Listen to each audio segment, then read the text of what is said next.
गुजर रहे हैं इस ऐसी आजमाइश से कि जिसका हमें समझ नहीं आ रहा कि कब उसका दी एंड होगा। ये हम कराचियाइट्स की बात करें, मसला एक नहीं है, जितना बड़ा शहर है मसले उतने ज़्यादा हैं। यानी पानी नहीं आता, और पानी क्यों नहीं आता?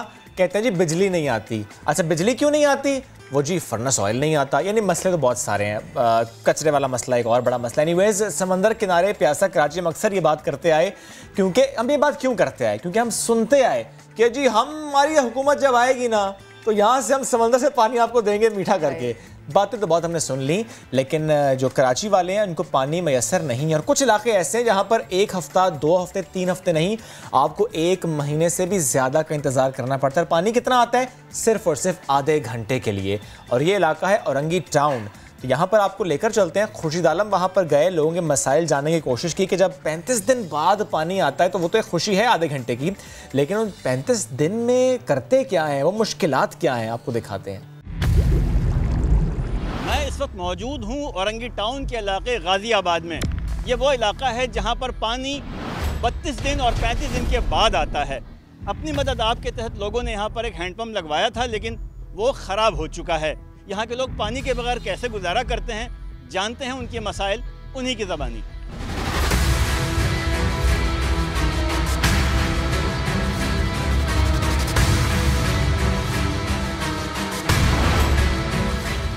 पानी का मसला ये है कि 32-35 दिन में एक टाइम पानी आता है, वो भी इन 3-4 गलियों वालों को तो मिलते ही नहीं है। रोड के इस साइड पानी आ जाता है, ये लोग बेचारे इसी तरह पानी टैंकर से लेते हैं। पानी जैसे पहले आता था, पहले 12 दिन पे आता था, उसके बाद 22 दिन हुआ, अब 32 से 35 दिन के बाद पानी आता है। इसके लिए हम लोग क्या करें?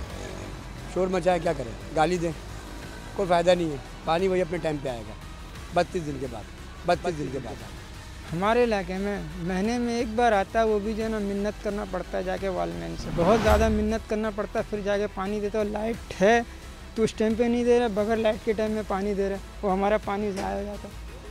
सर कैसे गुजारा करते हैं सर आप? गुजारा कर अल्लाह चला रहा है हम लोग को, बस अल्लाह हाफिज़ है। जैसे बोल के गए ना लीडर, अल्लाह हाफिज़ है। पाकिस्तान के तो आवाम का भी अल्लाह हाफिज़ है।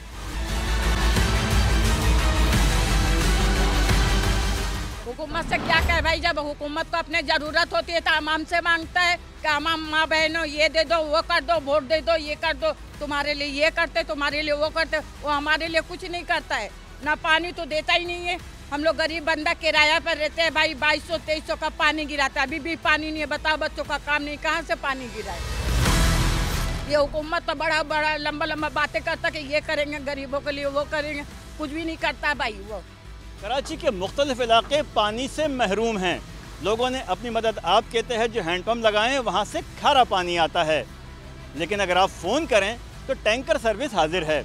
सवाल ये है कि मेरे नल से आने वाला पानी अगर मुझे टैंकर के ज़रिए मिलता है तो ऐसा क्यों है? क्या इस सवाल का जवाब हमारे वज़ीर बल्दिया देना पसंद फरमाएंगे? कैमरामैन मोहसिन अली के साथ खुर्शीद आलम, समा, कराची। कराची के मसाइल पर हम बात करेंगे। मैं सईद गनी साहब ने ज्वाइन किया है, वज़ीर तालीम सिंध है। सर बहुत शुक्रिया आपके वक्त का। सर MKM से मुताल्लिक सिंध हुकूमत ने शिकवा किया है, वो कहते हैं कि कोरोना मुतासरीन का ख्याल नहीं रखा जा रहा है MKM की तरफ से, बल्दियाती नुमाइंदों की तरफ से, यानी मेयर कराची की तरफ से। लेकिन सर मेयर कराची साहब की अगर हम बात करें तो वो तो ये कहते हैं, और वो कहते आए हैं, आज से नहीं, वो 2-3 माह से कहते आए हैं कि जो हॉस्पिटल्स हैं जो कि उनके मातहत हैं उनको सपोर्ट नहीं किया जा रहा सिंध गवर्नमेंट की तरफ से। दैट इज़ द रीज़न कि वो लेट हुए। अब तो खैर एक आबासी क्षेत्र अस्पताल में उन्होंने सिस्टम क्रिएट कर लिया, बट वो कहते आए, वो शिकवा करते हैं कि सिंध हुकूमत ने ताउन नहीं किया। सर ताउन आप नहीं करते, इल्ज़ाम उन पर लगाते हैं। देखिए, MKM से कोरोना मुतासरीन का शिकवा ना करने की बात कोई इस तरह से तो हमने नहीं कही, लेकिन कम से कम ये ज़रूर है कि MKM ने असम्बली के अंदर इस वक्त जो बजट की प्रोसीडिंग्स थी उसका बायकॉट किया। खैर उसकी वजूहत वो जो भी बताएं, उसके बाद इन्होंने जो बाहर अपना एक कैंप लगाया, और उस कैंप में भी आपने अगर देखा हो, आपके कैमरामैन भी यकीनन वहाँ मौजूद थे, जिस अंदाज से लोग वहाँ इकट्ठे हुए वो कोई मौजूदा हालात में मुनासिब बात नहीं थी। MKM ने जब कोरोना का सिलसिला शुरू हुआ तो बड़ी जिम्मेदारी का मुजाहरा किया था, और बड़े बेहतर तरीके से उन्होंने सिंध हुकूमत के जो इक़दाम थे उन पर कभी कभी तनकीद भी की, लेकिन कभी भी उन्होंने चीज़ों को ख़राब करने की कोशिश नहीं की। लेकिन अभी पिछले 3 दिन जब तक वो एहतजाज पे रहे, उससे ये महसूस हुआ कि वो शायद जो बुनियादी तकाजे हैं, जो SOPs हैं, उसको वो फॉलो नहीं कर रहे। सर साथ रहिएगा, सर साथ रहिएगा। हमारे साबिक कमिश्नर कराची रहनुमा MQM जावेद हनीफ साहब हमको ज्वाइन कर रहे हैं, वेलकम करते हैं आपको। ये फरमाइएगा, अभी सईद गनी साहब भी ये कह रहे थे पीपल्स पार्टी का यही कुछ बयानात, कुछ यही स्टेटमेंट सामने आ रही है कि MQM कराची की सड़कों के बजाय वफाक के सामने एहतजाज करे, ये क्यों नहीं कर रहे? क्या कहेंगे इस तनकीद के ऊपर आप? ये जो इन्होंने बात की है वफाक के सामने एहतजाज करने की, बिल्कुल मुनासिब बात है। बात ये है कि वफाक जो है NFC के थ्रू जो कराची का शेयर होता है, जो इस पूरे सिंध के शेयर में मैक्सिमम शेयर है, वो इनको ट्रांसफ़र करता है। वो सारे पैसे सिंध के पास आते हैं। हमारा जो राइट है, सबसे पहले सिंध के रिसोर्सेज जो हैं उसके ऊपर हमारा राइट है, क्योंकि जो भी टैक्स कलेक्ट होता है कराची से या सिंध से, जो भी टैक्स कलेक्ट होता है वो सारा जब वफाक के पास जाता है तो NFC अवार्ड के तहत जो इसके इंडिकेटर्स हैं उसके तहत अगर हम कराची का शेयर अलग करें तो इनको 760 बिलियन रुपए इस साल मिलने हैं सर। उसमें से 400 बिलियन रुपए कराची का शेयर बनता है अगर हम कराची को अलग कर दें उसके साथ से।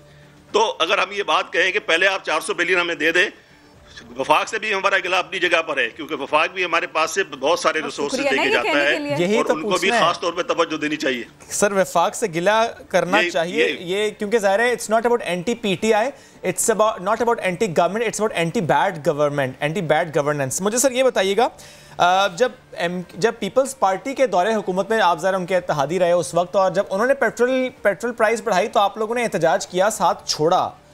ये फैसला अब क्यों नहीं हो रहा? अब भी तो पेट्रोल प्राइस बढ़ी है, अब क्यों साथ नहीं छोड़ती MQM?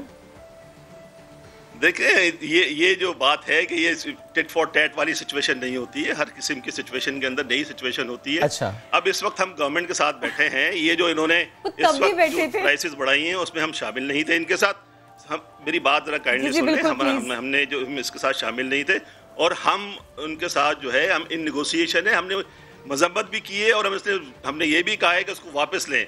अभी तो ये है कि चीज़ें प्रोसेस के अंदर है, बातचीत कर रहे हैं। अगर कोई ऐसी सिचुएशन डेवलप होती है जहाँ पर हम समझते हैं कि कराची के अवाम के मफाद में, इस मुल्क के अवाम के मफाद में अगर हुकूमत से बाहर निकलना ज़रूरी हो तो हम वो भी करने के तैयार हैं। ये सोच रहे हैं ये आप लोग सोच रहे हैं या इसके ऊपर बिल्कुल आपका आज़म जो है ना वो बिल्कुल पक्का है कि अगर ऐसा होगा तो हम निकल जाएंगे? देखिए MQM जो है अवाम की सियासत करती है, अवाम के मफादात की सियासत करती है। अवाम का मफाद जो हमें मुकद्दम है। जब अवाम के मफाद की बात आएगी तो हम हर किस्म का एक्शन लेने को तैयार हैं। कोई के नाम है हम गवर्नमेंट में इसलिए नहीं बैठे हैं कि जी हमें किसी किस्म की उनसे मफादात चाहिए। हम इसलिए वहाँ बैठे हैं कि उनसे कराची के और अपने अवाम के मफादात के लिए काम लें। अगर हम ये समझेंगे किसी दिन, और जैसे हमने पहले किया भी, हमने अगर कभी समझा कि हम इस चीज़ में नाकाम हो रहे हैं, अपने लोगों के मफादात के लिए काम नहीं कर पा रहे हैं, तो हम निकल भी सकते हैं। कोई ऐसी बात नहीं है, क्योंकि हमारे ज़ाती मफादात किसी के भी कोई नहीं है इसके अंदर। और ये पेट्रोल प्राइस की बात मैं कर रही हूँ बिलखुसूस, इसके ऊपर मुझे ज़रा 2-3 जुमलों में आप बता सकते हैं MQM की सोच क्या है? पहले नहीं मिल रहा था जब सस्ता था, अब मिलने लग गया जब महंगा हो गया। देखिए ये बड़ा अनफॉर्चुनेट है कि जब इन्होंने रिलीफ दिया तो ये मैनेज नहीं कर सके कि रिलीफ अवाम तक पहुँचे, और जब रिलीफ अवाम तक नहीं पहुंचा उसके बाद इन्होंने बढ़ा दिए तो अवाम सदमे के अंदर है। हम भी सदमे में, हमारे मिनिस्टर ने इसके ऊपर इसकी मजम्मत की है, उन्होंने कहा है कि हम हुकूमत से बात भी करेंगे इसके वापस लेने के लिए। तो अभी ये चीज़ें इन प्रोसेस हैं। अब ये 2 दिन के अंदर ये बातें तो नहीं होती हैं कि जनाब आप बैठ कर हुकूमत से निकल जाए। यानी आप लोगों को उस कंसल्टेशन का हिस्सा नहीं बनाया गया, कंसल्टेशन का हिस्सा MQM नहीं थी? जी बिल्कुल ठीक है। और अभी आप एहतजाज करेंगे, इस पर बात करेंगे वफाकी हुकूमत से? हमने एहतजाज किया है, आपने शायद अमीन अल हक साहब का बयान नहीं देखा, उन्होंने बाकायदा एहतजाज किया। मजम्मत से आगे बढ़ेंगे तो फिर हम देखेंगे और बात करेंगे। सर ठीक है, इस पर आप कह रहे हैं आप लोग बात कर रहे हैं।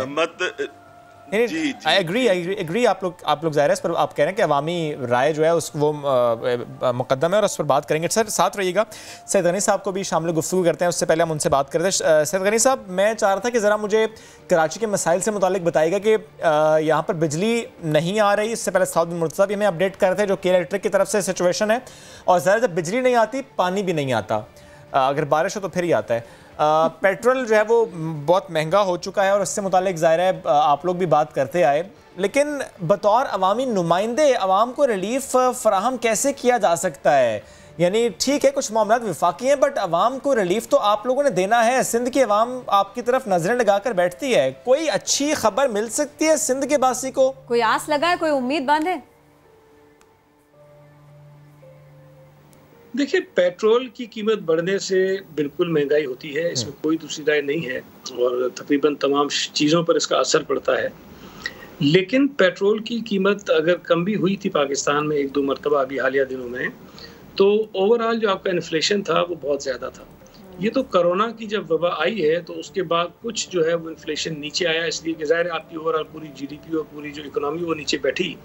लेकिन अदरवाइज़ अगर उससे पहले आप देखें तो शायद पाकिस्तान में पिछले कोई 20-25 बरसों में इतना इन्फ्लेशन नहीं हुआ जितना पीटीआई के दौरे हुकूमत में हुआ था। तो ज़ाहिर है उसको हर शख्स ने महसूस भी किया और वो स्टेट बैंक की अपनी रिपोर्ट भी इस बात को साबित करती है। जो ब्यूरो ऑफ स्टैटिस्टिक्स के रिकॉर्ड्स आते हैं, जो डेटा आता है मुख्तलिफ अशिया की जो कीमतें और होती हैं मार्केट में, उसको बताते हैं, उससे भी वो चीज़ साबित हुई। सूबाई हुकूमत के पास बिल्कुल आपने ठीक कहा कि महंगाई कंट्रोल करने के लिए एक मैकेनिज़्म मौजूद है, उस पर भी हम काम करते हैं और ये चूँकि रिपोर्ट चीज़ें नहीं होती, लेकिन बहुत सारे मकामात पर जो डिप्टी कमिश्नर्स हैं, असिस्टेंट कमिश्नर्स हैं, मुख्तियार कार हैं, वो अपनी कार्रवाइयाँ करते रहते हैं। लेकिन जब महंगाई बेपनाह हो, हर सतह पर हो रही हो, हर चीज़ पे हो रही हो, तो ये बड़ा मुश्किल हो जाता है कि जो एडमिनिस्ट्रेशन की अपनी तादाद होती है, अफराद की जो काम करने वाले लोग होते हैं, वो हर जगह पर पहुंच सकें और इन चीज़ों को कंट्रोल कर सकें। कार्रवाइयाँ की हैं, जुर्माने का पूरा रिकॉर्ड मौजूद होता है, लेकिन मेरा ख्याल है कि ये तमाम चीज़ें मीडिया से उनको रोज़ाना शेयर भी करनी चाहिए कि रोज़ाना की बुनियाद पर कितने जो ऐसे लोग थे जो कीमत से ज़्यादा लोगों से पैसे वसूल कर रहे थे, उनके खिलाफ कार्रवाई की गई या कितना जुर्माना आयद किया गया, ये शेयर ज़रूर करना चाहिए। ठीक है, सईद गनी साहब की गुफ्तगू, ये सारी की सारी बात तो हमारे साथ थी, आपने बता भी दी हमें। जावेद साहब, आप ज़रा फरमाइएगा, आप शहर की नुमाइंदा जमात, इस सिलसिले में अब ये बताइए कि आप आवाम के पास जाते हैं, उनसे बात करते हैं, उनके कंसर्न्स आप सुनते हैं, लोग आपसे शिकवे शिकायत ज़्यादा करते हैं, कन्विंस ज़्यादा दिखाई देते हैं? जी, लोगों को बहुत शिकवा है, ना सिर्फ हमसे शिकवा है बल्कि इस निज़ाम से, इस तमाम से, पीपल्स पार्टी से, हुकूमत से, तमाम जो अरबाब इख्तियार हैं, सबसे शिकवा है लोगों को। लोग बहुत हार्ड प्रेस्ड हैं, महंगाई अपनी जगह पर है, बिजली उनको नहीं मिलती, पानी उनके पास नहीं है, गटर उनके उबल रहे हैं, सड़कें उनकी सर, ये कुछ नया नहीं है, घर से निकलते ट्रांसपोर्ट उनके पास नहीं। ये मसाइल शुरू से इसलिए हैं कि कराची को कॉलोनी के तौर पर ट्रीट करते हैं। जितने भी जो हुक्मरान बैठे हुए हैं यहाँ पर, जो हुक्मरान आए हुए कराची को ओन नहीं करते। कराची का पैसा कराची पे अगर लगा दे तो कराची तो कहां से कहां पहुंच जाए। और इतने बदनसीब लोग हैं, अगर कराची का पैसा कराची पे लगाएं, कराची इनको और पैसे देगा। कराची का इंफ्रास्ट्रक्चर डेवलप करें, कराची के अंदर इंडस्ट्री को फ़रोग दें, कराची का बिजनेस को चलने दें। बिजनेस को तबाह कर रहे हैं ये लोग सारे, कराची की इंडस्ट्री को तबाह कर रहे हैं। आप जाके इंडस्ट्रियल एरिया का हाल तो देखें, वहाँ ट्रक नहीं चल सकता है इसके अंदर। ये पैसे लगाने को तैयार नहीं है शहर के अंदर। सर, तो अगर ये पैसे लगाएं शहर के अंदर, सर, अगर तो और रेवेन्यू देगा इनको ये, और ठीक। सर, अगर ऐसा हो जाए कि वफाकी हुकूमत जो मदद फराहम करती है सूबों को, और अगर कराची के पर्सपेक्टिव से हम इसको देखें, वो डायरेक्टली अगर बल्दियाती नुमाइंदों को पैसे दे, वो मेयर कराची को पैसे दे, तो चीज़ें हल हो सकती हैं। और ये अगर ऐसा है तो क्या इस पर बात हो रही है, अगर हो रही है तो किस लेवल पर है अभी? इसमें देखिए, ये जो सिस्टम है हमारा, जो पाकिस्तान के संदर्भ में 3 टियर सिस्टम है, फेडरल गवर्नमेंट, प्रोविंशियल गवर्नमेंट और लोकल गवर्नमेंट। सारी दुनिया में होता है कि सर्विसेज जो हैं, सर्विस प्रोवाइडर्स जो होते हैं लोकल गवर्नमेंट के लेवल पे होते हैं, क्योंकि वो लोग शहरों में लोगों के साथ करीब होते हैं, गलियों में होते हैं, मोहल्लों में होते हैं, उनको पता होता है उनके मसाइल क्या हैं। अनफॉर्चुनेटली पीपल्स पार्टी की गवर्नमेंट ने, या इससे पहले भी जो गवर्नमेंट ने, किसी ने लोकल गवर्नमेंट सिस्टम को बनाने की जरूरत महसूस नहीं की, सिवाय एक जो दौर आया था मुशर्रफ का, जिसके अंदर नेमतुल्लाह साहब थे और क्या नाम है, हमारी जब जमाना आया, आपने देखा होगा उस जमाने में कि इफेक्टिव पॉलिटिकल सिस्टम जो था, effective power, political power, financial power जब ट्रांसफर हुई लोकल गवर्नमेंट को, तो शहर की सूरत बदल गई थी। इन्होंने आके फिर उसको तबाह कर दिया। हम तो हाल में रहते हैं और मुस्तकबिल की बात करना चाहते हैं कि मुस्तकबिल कैसा होगा। सर, बेहद शुक्रिया। ऐसा तो ना हो जैसा अब ये। बेहद शुक्रिया। जावेद हनीफ साहब साथ मौजूद है।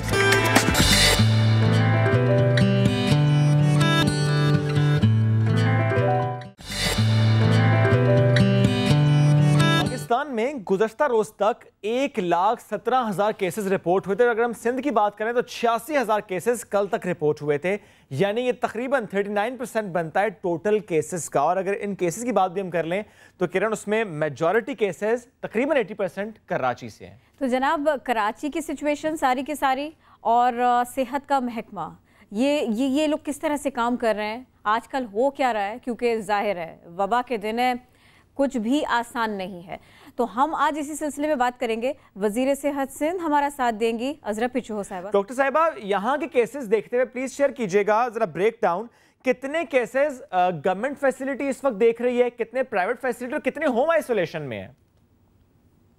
मैं इसके नंबर्स कुछ आपको बता दूं जी।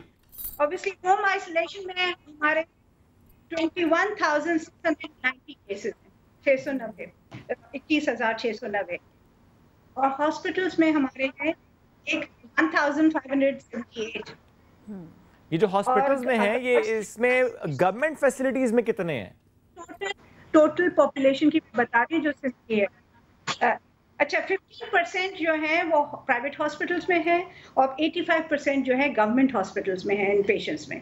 तो government hospitals are taking the major load, जो मेजर लोड है पेशेंट्स का वो गवर्नमेंट हॉस्पिटल्स ले रही हैं। इसके अलावा जो है प्राइवेट हॉस्पिटल्स जो है ऑब्वियसली चार्ज कर रही हैं। Government hospitals you should realise कि बिल्कुल फ्री ऑफ चार्ज हम लोग सबके जो है पेशेंट्स जो भी आता है irrespective of whoever he is, rich or poor, हम जो है उनकी बगैर रिन्यूमरेशन लिए टेस्टिंग की भी हमारी पूरी फ्री फैसिलिटीज़ हैं। टेस्टिंग भी हम फ्री कर रहे हैं और ट्रीटमेंट भी हम फ्री कर रहे हैं। तो आप समझ सकते हैं कि कराची का मेजर लोड कराची में है। Half the slightly less than half of the population of Sindh resides in Karachi. यहाँ कराची की आबादी इतनी वसी है। और इसके आपने कहा कि लॉकडाउन ने क्यों नहीं वर्क किया। आपने 2 हफ्ते पहले, ईद से पहले आपने जो लॉकडाउन को खोल दिया, तो उस वजह से जो है उसके असरात जो हैं अब तक हम देख रहे हैं। क्योंकि एक दफ़ा जब कम्युनिटी में इतना वबा इस कदर फैल गई कि अभी कंट्रोल नहीं हो सकती। अगर हमने वफाक से यही कहा था कि ये जो है स्मार्ट लॉकडाउन ये नहीं काम करेगा। आप जो है ये कोई ऐसी चीज नहीं है, there is nothing called smart. The thing is that आप जो है चंद एरियाज में आप लॉकडाउन करें और चंद एरियाज खोल दें। ये इस तरह से काम नहीं चलेगा। पूरी कराची को आप 2 हफ्ते के लिए बंद करें और फिर 2 हफ्ते खोलें, फिर 2 हफ्ते बंद करें और फिर 2 हफ्ते खोलें। इस तरीके से आप उसकी जो कर्व है ऑफ स्प्रेड उसको आप सप्रेस करेंगे, उसको आप कम करेंगे। जब कर्व ऑफ स्प्रेड कम होती जाएगी तो उससे ये होगा कि आपका आस्ते आस्ते ये वबा जो है हम इस तरीके से पहुंच सकते हैं लोगों के पास, ताकि वो जो है पूरी हम काबू पा सकें डिजीज के ऊपर। बहरहाल ये disease is very difficult to control, क्योंकि हमारे यहाँ बाहर से भी इंपोर्ट हो रही है। अभी भी आपके फ्लाइट्स, इनकमिंग फ्लाइट्स भी हैं, उनमें भी पेशेंट लोग आते हैं, वो भी पॉजिटिव होते हैं। प्रोपोर्शन कम है, लेकिन अनफॉर्चुनेटली उनकी हम टेस्टिंग नहीं कर रहे हैं, क्योंकि ये हमें अलाउ नहीं किया जा रहा है एयरपोर्ट्स पे कि हम उनकी टेस्टिंग करें। हमने कहा ये सारे के सारे चैलेंजेस हैं आपके सामने। 2 बातें। एक, आपने कहा कि एयरपोर्ट्स पर नहीं चेक करने दिया जा रहा। ये फैसला आप लोग खुद भी तो कर सकते हैं। अगर एयरपोर्ट के अंदर नहीं, बाहर अगर दरवाजे पे नहीं हो रहा, अगर मरकजी दरवाजे पर नहीं हो रहा, तो अंदर वाले दरवाजे पे चेक कर लीजिए। नहीं, देखें, एयरपोर्ट पे जो है हमारी इजारादारी नहीं है, फेडरल गवर्नमेंट की है। नहीं, मैं यही बात कर रहा हूँ। मैं यही बात कर रहा हूँ कि एयरपोर्ट के अंदर नहीं हो रहा, एयरपोर्ट से बाहर जो आ रहे हैं, ज़ाहिर है वो सूबे में आ रहे हैं, ट्रेसिंग जरूरी तो है, ज़ाहिर है उसका मसला आपको उठाना पड़ता है। देखिए, मैं यही बात करना चाह रही हूँ कि हम जो है एयरपोर्ट पे अगर टेस्ट करें तो हमें आसानी हो और हम उनको उसी वक्त टेस्ट करके घर भिजवा दें, और उसके बाद अगर पॉजिटिव आए तो उनको हम ट्रैकिंग करें। अभी वो घर जाके हमें पता नहीं है कि वो पॉजिटिव है या नहीं है। उनमें से कुछ तो टेस्टिंग करवा लेते हैं, कुछ तो नहीं टेस्टिंग करवाते। तो इस वजह से उनकी ट्रैकिंग करना मुश्किल होती। जब तक कितनी परसेंटेज होगी डॉक्टर साहिबा ये जो अभी बाहर से लोग आ रहे हैं? डॉक्टर साहिबा अभी जो बाहर से लोग आ रहे हैं और टेस्टिंग अगर नहीं हो रही एयरपोर्ट्स पर, और एक वो जो कि लोकल ट्रांसमिशन है, अगर ब्रेकडाउन आप दे सकें कि अगर फॉर एग्जांपल एक दिन में 500 केसेस रिपोर्ट होते हैं, तो उसमें से कितने ऐसे होते हैं जिनकी ट्रैवल हिस्ट्री होती है, जो बाहर से आए होते हैं, जिनको चेक नहीं किया गया होता एयरपोर्ट पर? नहीं, बहुत कम है, क्योंकि ऑब्वियसली वो टेस्ट अपना नहीं करवा रहे। इसी अगर आप एसिम्प्टोमेटिक हैं, आप टेस्ट क्यों करवाएंगे? मैम, अब ज़रा ये बताइएगा, आप सारे के सारे आदाद शुमार आपके पास में हैं और आप मामलात को इतना क्लोजली देख रही हैं, इतनी जिम्मेदारी के साथ में काम कर रही हैं। ये फरमाइएगा, एक आम शहरी कराची का वो ये पूछता है कि मार्केट्स इस तरह से कब तक बंद रहेंगी? मार्केट से मेरी मुराद ख़ास तौर पर ये जो शादी हॉल्स हैं, जो इसके बिजनेस से वाबस्ता लोग हैं, उनके बारे में पूछ रही हूँ। स्कूल्स के बारे में लोग बहुत कंसर्न है, स्कूल इंतज़ामिया बहुत कंसर्न है, लोगों में बहुत परेशानी है। क्या आप हमको ये समझा सकती हैं, ये बता सकती हैं कि अभी और कितने दिन हमको इन्हीं स्टेप्स के साथ में चलना पड़ेगा जो आप लोगों को मजबूरी के तहत ही सही लेकिन लेने पड़े, सख्त फैसले आप लोगों को करने पड़े? कोई प्रिडिक्ट नहीं कर सकता कि ये 2 साल या 3 साल कितने अरसे तक ये चलेगी। तो क्या स्कूल्स बंद रहेंगे? हमें इसके साथ जिंदगी बसर करनी पड़ेगी। हम अभी इस तरह से कोशिश कर रहे हैं कि जो कम्युनिटी की स्प्रेड है उसको थोड़ा सा स्लो डाउन करें। उसके लिए हम कह रहे हैं कि 1-2-3 महीने, ये बहुत इंपॉर्टेंट, अभी ईद आने वाली है। आपको पता है कुर्बानी जो है उस सिलसिले में आपके मवेशी सेंटर्स जो हैं जहां मवेशी की मंडी लगती है वो खुलेंगे। उधर कोई SOPs फॉलो नहीं करेगा क्योंकि बहुत मुश्किल होता है लोगों को आम दिनों में समझाना मुश्किल हो रहा है और उससे फिर मजीद फैलने का खतरा है। घरों में जानवर जाएंगे, वहां भी आप जो है लोगों को बुलाएंगे। प्रॉब्लम ही प्रॉब्लम है, बहुत प्रॉब्लम ही प्रॉब्लम है। हर जगह मसले हैं। आपका जब आपकी जो हरम शरीफ भी जो है बंद हो सकती है और हज जो है उन्होंने महदूद कर दिया, तो फिर अब लोगों को इसको सीरियस लेना चाहिए। मैम मुझे ये बताइएगा कि आपने तनकीद की, आपने स्मार्ट लॉकडाउन पर तनकीद की। आपकी हेल्थ मिनिस्ट्री ने गवर्नमेंट ऑफ सिंध को क्या लिखा था? क्या स्मार्ट लॉकडाउन तजवीज़ नहीं किया था? क्योंकि आपकी तजवीज़ पर लॉकडाउन लगा है। नहीं, मैं बताती हूँ। हमने फेडरल गवर्नमेंट को ही कहा था कि ये जो इंटरमिटेंट लॉकडाउन पे जाना है। स्मार्ट लॉकडाउन जैसी कोई चीज नहीं। आप एक नहीं मैम जो नोटिफिकेशन आया, I am sorry to interrupt, लेकिन जो नोटिफिकेशन आया सिंध हुकूमत का उसमें बकायदा लिखा था कि हेल्थ डिपार्टमेंट की रिकमेंडेशन पर है ये। नहीं, मैं अपना जुमला कंप्लीट कर लूं, क्योंकि फिर फेडरल गवर्नमेंट ने नहीं माना। इंटरमिटेंट लॉकडाउन पे हमने देखा कि ये नहीं जा सकते क्योंकि फेडरल की मर्जी नहीं है। हम अकेला प्रोविंस तो इस पे नहीं जा सकता। तो हमने कहा चलें जो फेडरल गवर्नमेंट ने कहा है कि स्मार्ट लॉकडाउन जिसको कह रहे थे फेडरल गवर्नमेंट, हम ऐसे करते हैं जो हाई रिस्क, जहाँ से हमें केसेस ज़्यादा तादाद में मिल रहे हैं, उन एरियाज को हम जो है लॉकडाउन करते हैं। सपोर्ट किया इस चीज को। कराची में कामयाबी नहीं हुई है, मैं ये वाज़ेह कर दूं कि कराची में कामयाबी इसमें नहीं हुई है। मैं यही कहना चाहती हूँ आपके चैनल के तवस्सुत से कि अभी हमें, या अगर हम इंटरमिटेंट लॉकडाउन पे नहीं जाते, which is 2 weeks of lockdown, 2 weeks of opening and then again 2 weeks of lockdown, जो WHO की रिकमेंडेशन है, जो WHO की रिकमेंडेशन है, तो हमें इंश्योर करना पड़ेगा कि हर फर्द अपनी जिम्मेदारी समझकर मास्क पहने और ठीक है, एहतियात करें। लेकिन मैम ये जो फायदा नहीं हुआ, इस स्मार्ट लॉकडाउन का फायदा नहीं हुआ, आप भी यही कह रही हैं, तो स्मार्ट लॉकडाउन जो कि 14 डेज के लिए लगाया गया था या 2 वीक्स के लिए लगाया गया था, एक्सटेंड क्यों किया? फिर फायदा तो नहीं हुआ। देखें, नहीं, इसको जो है वही हम देख रहे हैं, इसका आउटकम कोई खास आउटकम नहीं हुआ है। हम कोशिश कर रहे हैं कि फिर भी जो है एक मफरूजा है, या मैं समझती हूँ कि इस पे काम किया जा सकता है और सोचा जा सकता है कि some lockdown is better than no lockdown. Okay, you are supporting this. आपकी वैसे स्पेकुलेशन क्या है मैम? वैसे तो जाहिर है इस वक्त 86,000 केसेस रिपोर्ट हो चुके सिंध में, लेकिन बतौर हेल्थ मिनिस्टर आप क्या समझते हैं कि जाहिर है टेस्टिंग नाकाफी तो है, एज पर पॉपुलेशन टेस्टिंग नाकाफी है। आपका आइडिया क्या है considering the dynamics of Karachi में कितना ही फैल चुका है, कितने पेशेंट्स हो सकते हैं जिनका मालूम नहीं है? मैं तो समझती हूँ हर जगह लाखों में होंगे। आप सिर्फ कराची नहीं, हर जगह, लाहौर, जो आपकी मेगा सिटीज हैं उनमें लाखों में, हजारों में तो हमारे यहाँ डिस्ट्रिक्ट्स में होंगे जरूर। अच्छा, अब मुझे प्लीज़ बताइएगा, जो हम यहाँ पे मेथड्स इस्तेमाल कर रहे हैं हॉस्पिटल्स में, जो ट्रीटमेंट प्रोटोकॉल्स इस्तेमाल कर रहे हैं, जो मेडिकेशंस के ट्रायल्स सिंध में हो रहे हैं, क्योंकि पंजाब में एक टेमरा पर बैन लगा, वहाँ पर कुछ हॉस्पिटल्स इसको इस्तेमाल कर सकते हैं, तो सिंध में क्या हो रहा है? हम अपने पेशेंट्स को क्या दे रहे हैं? ट्रायल किस पर हो रहा है? कौन से मेडिकेशंस के रिजल्ट अच्छे मिल रहे हैं? और प्लाज्मा के रिजल्ट सिंध में क्या आए हैं? देखिए, प्लाज्मा के रिजल्ट्स जो हैं, मैं ये बता दूं कि प्लाज्मा, क्योंकि ड्रैप से ही उन्होंने वो लिया था, NOC ली थी प्लाज्मा पर, और प्लाज्मा फिर हमने शुरू किया ड्रैप की NOC के बाद। जो ड्रग रेगुलेटरी अथॉरिटी पाकिस्तान जो फेडरल गवर्नमेंट के अंडर आती है, और जब उन्होंने एनओसी दी तो हमने ये प्लाज्मा का जो है इलाज शुरू करवाया।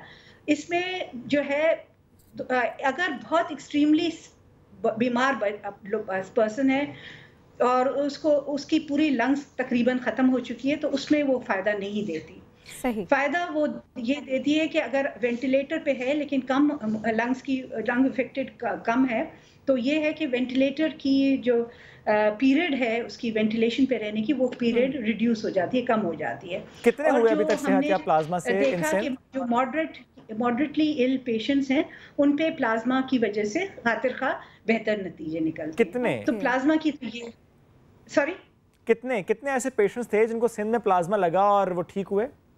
मुझे पूरी तादाद तो याद नहीं है, क्योंकि पहले तो हमने कोई 12 के करीब लोगों को दिया था प्लाज्मा और उसमें से 1-2 को फ़ायदा नहीं हुआ, बाकी सबको 10 को फ़ायदा हुआ।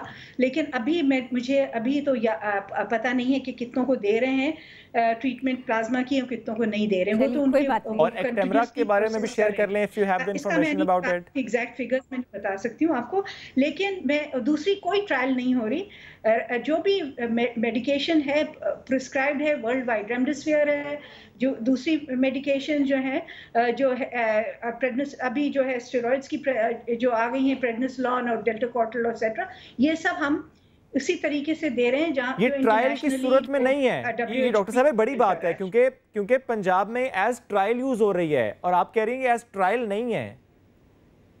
जी, इसकी ट्रायल्स वर्ल्ड वाइड हो चुकी हैं। रेमडेसिविर उसकी ट्रायल हो चुकी है, प्रेडनिसोलोन की ट्रायल्स हो चुकी हैं, they have been proved to be effective.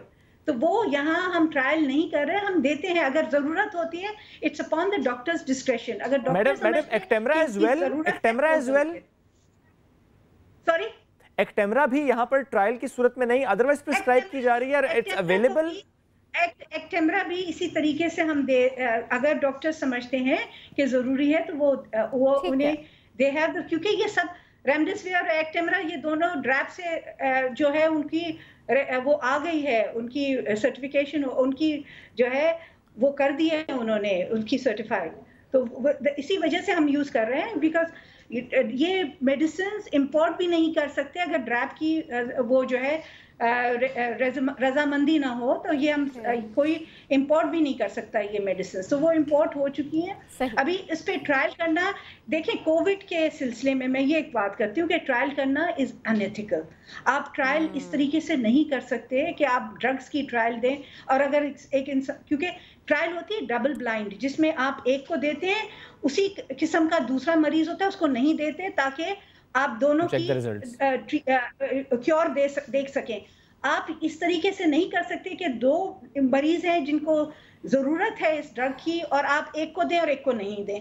ये ट्रायल में तो यही होता है। हम इस तरह से नहीं कर सकते, जिसको जरूरत है उसको देनी चाहिए ये मेडिसिन, जिसको जो है आप समझ सकते हैं इससे ड्रग से बेहतरी आएगी उसको देनी चाहिए, और ये डॉक्टर्स की डिस्क्रेशन पे है कि किसको वो समझते हैं कि ये ड्रग शुरू कराई जाए। Thank you so very much ma'am, आपने हमको वक्त दिया और सीखते हो।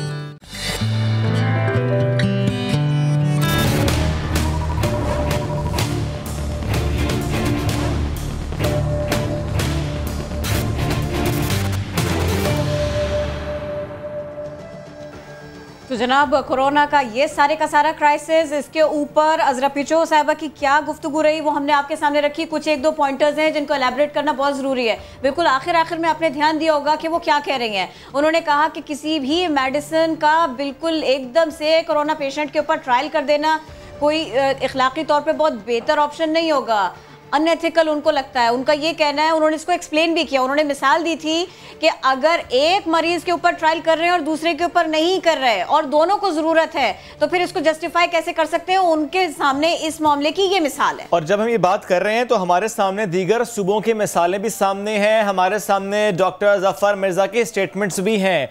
क्योंकि अगर हम पंजाब के पर्सपेक्टिव से इस खबर को देखें तो वहां पर एक्टेमरा ट्रायल बेसिस पर दी जा रही है, प्लाज्मा ट्रायल बेसिस पर दिया जा रहा है। इन तमाम दवाओं से मुतालिक ट्रायल चल रहा है और जो एडवाइजरी ग्रुप है उन्होंने कहा था कि जो तमाम अद्वियात हैं वो गैर मौसर हैं, लेकिन अजरा पेचौहा साहिबा ये कह रही हैं कि जो दवाइयाँ सिंध के मरीजों को दी जा रही हैं उसके नताइज भी बेहतर मौसूल हो रहे हैं और वो ट्रायल की सूरत में नहीं दी जा रही। किरण, जो स्टैट्स हैं वो भी कुछ ऐसा ही बताते हैं, क्योंकि रिकवरीज सिंध में सबसे ज्यादा हैं। यहाँ में अगर मरीज सबसे ज्यादा हैं तो यहाँ पर रिकवरीज भी सबसे ज्यादा हैं, अगर हम इन्हें कंपेयर करें दीगर सूबों से, कंपेयर करें पूरे पाकिस्तान से। तो अब सवाल ये है कि क्या सूबा सिंध में जो यहाँ का हेल्थ सिस्टम है, क्या यहाँ पर मरीजों की बहुत बेहतर अंदाज में देखभाल हो रही है?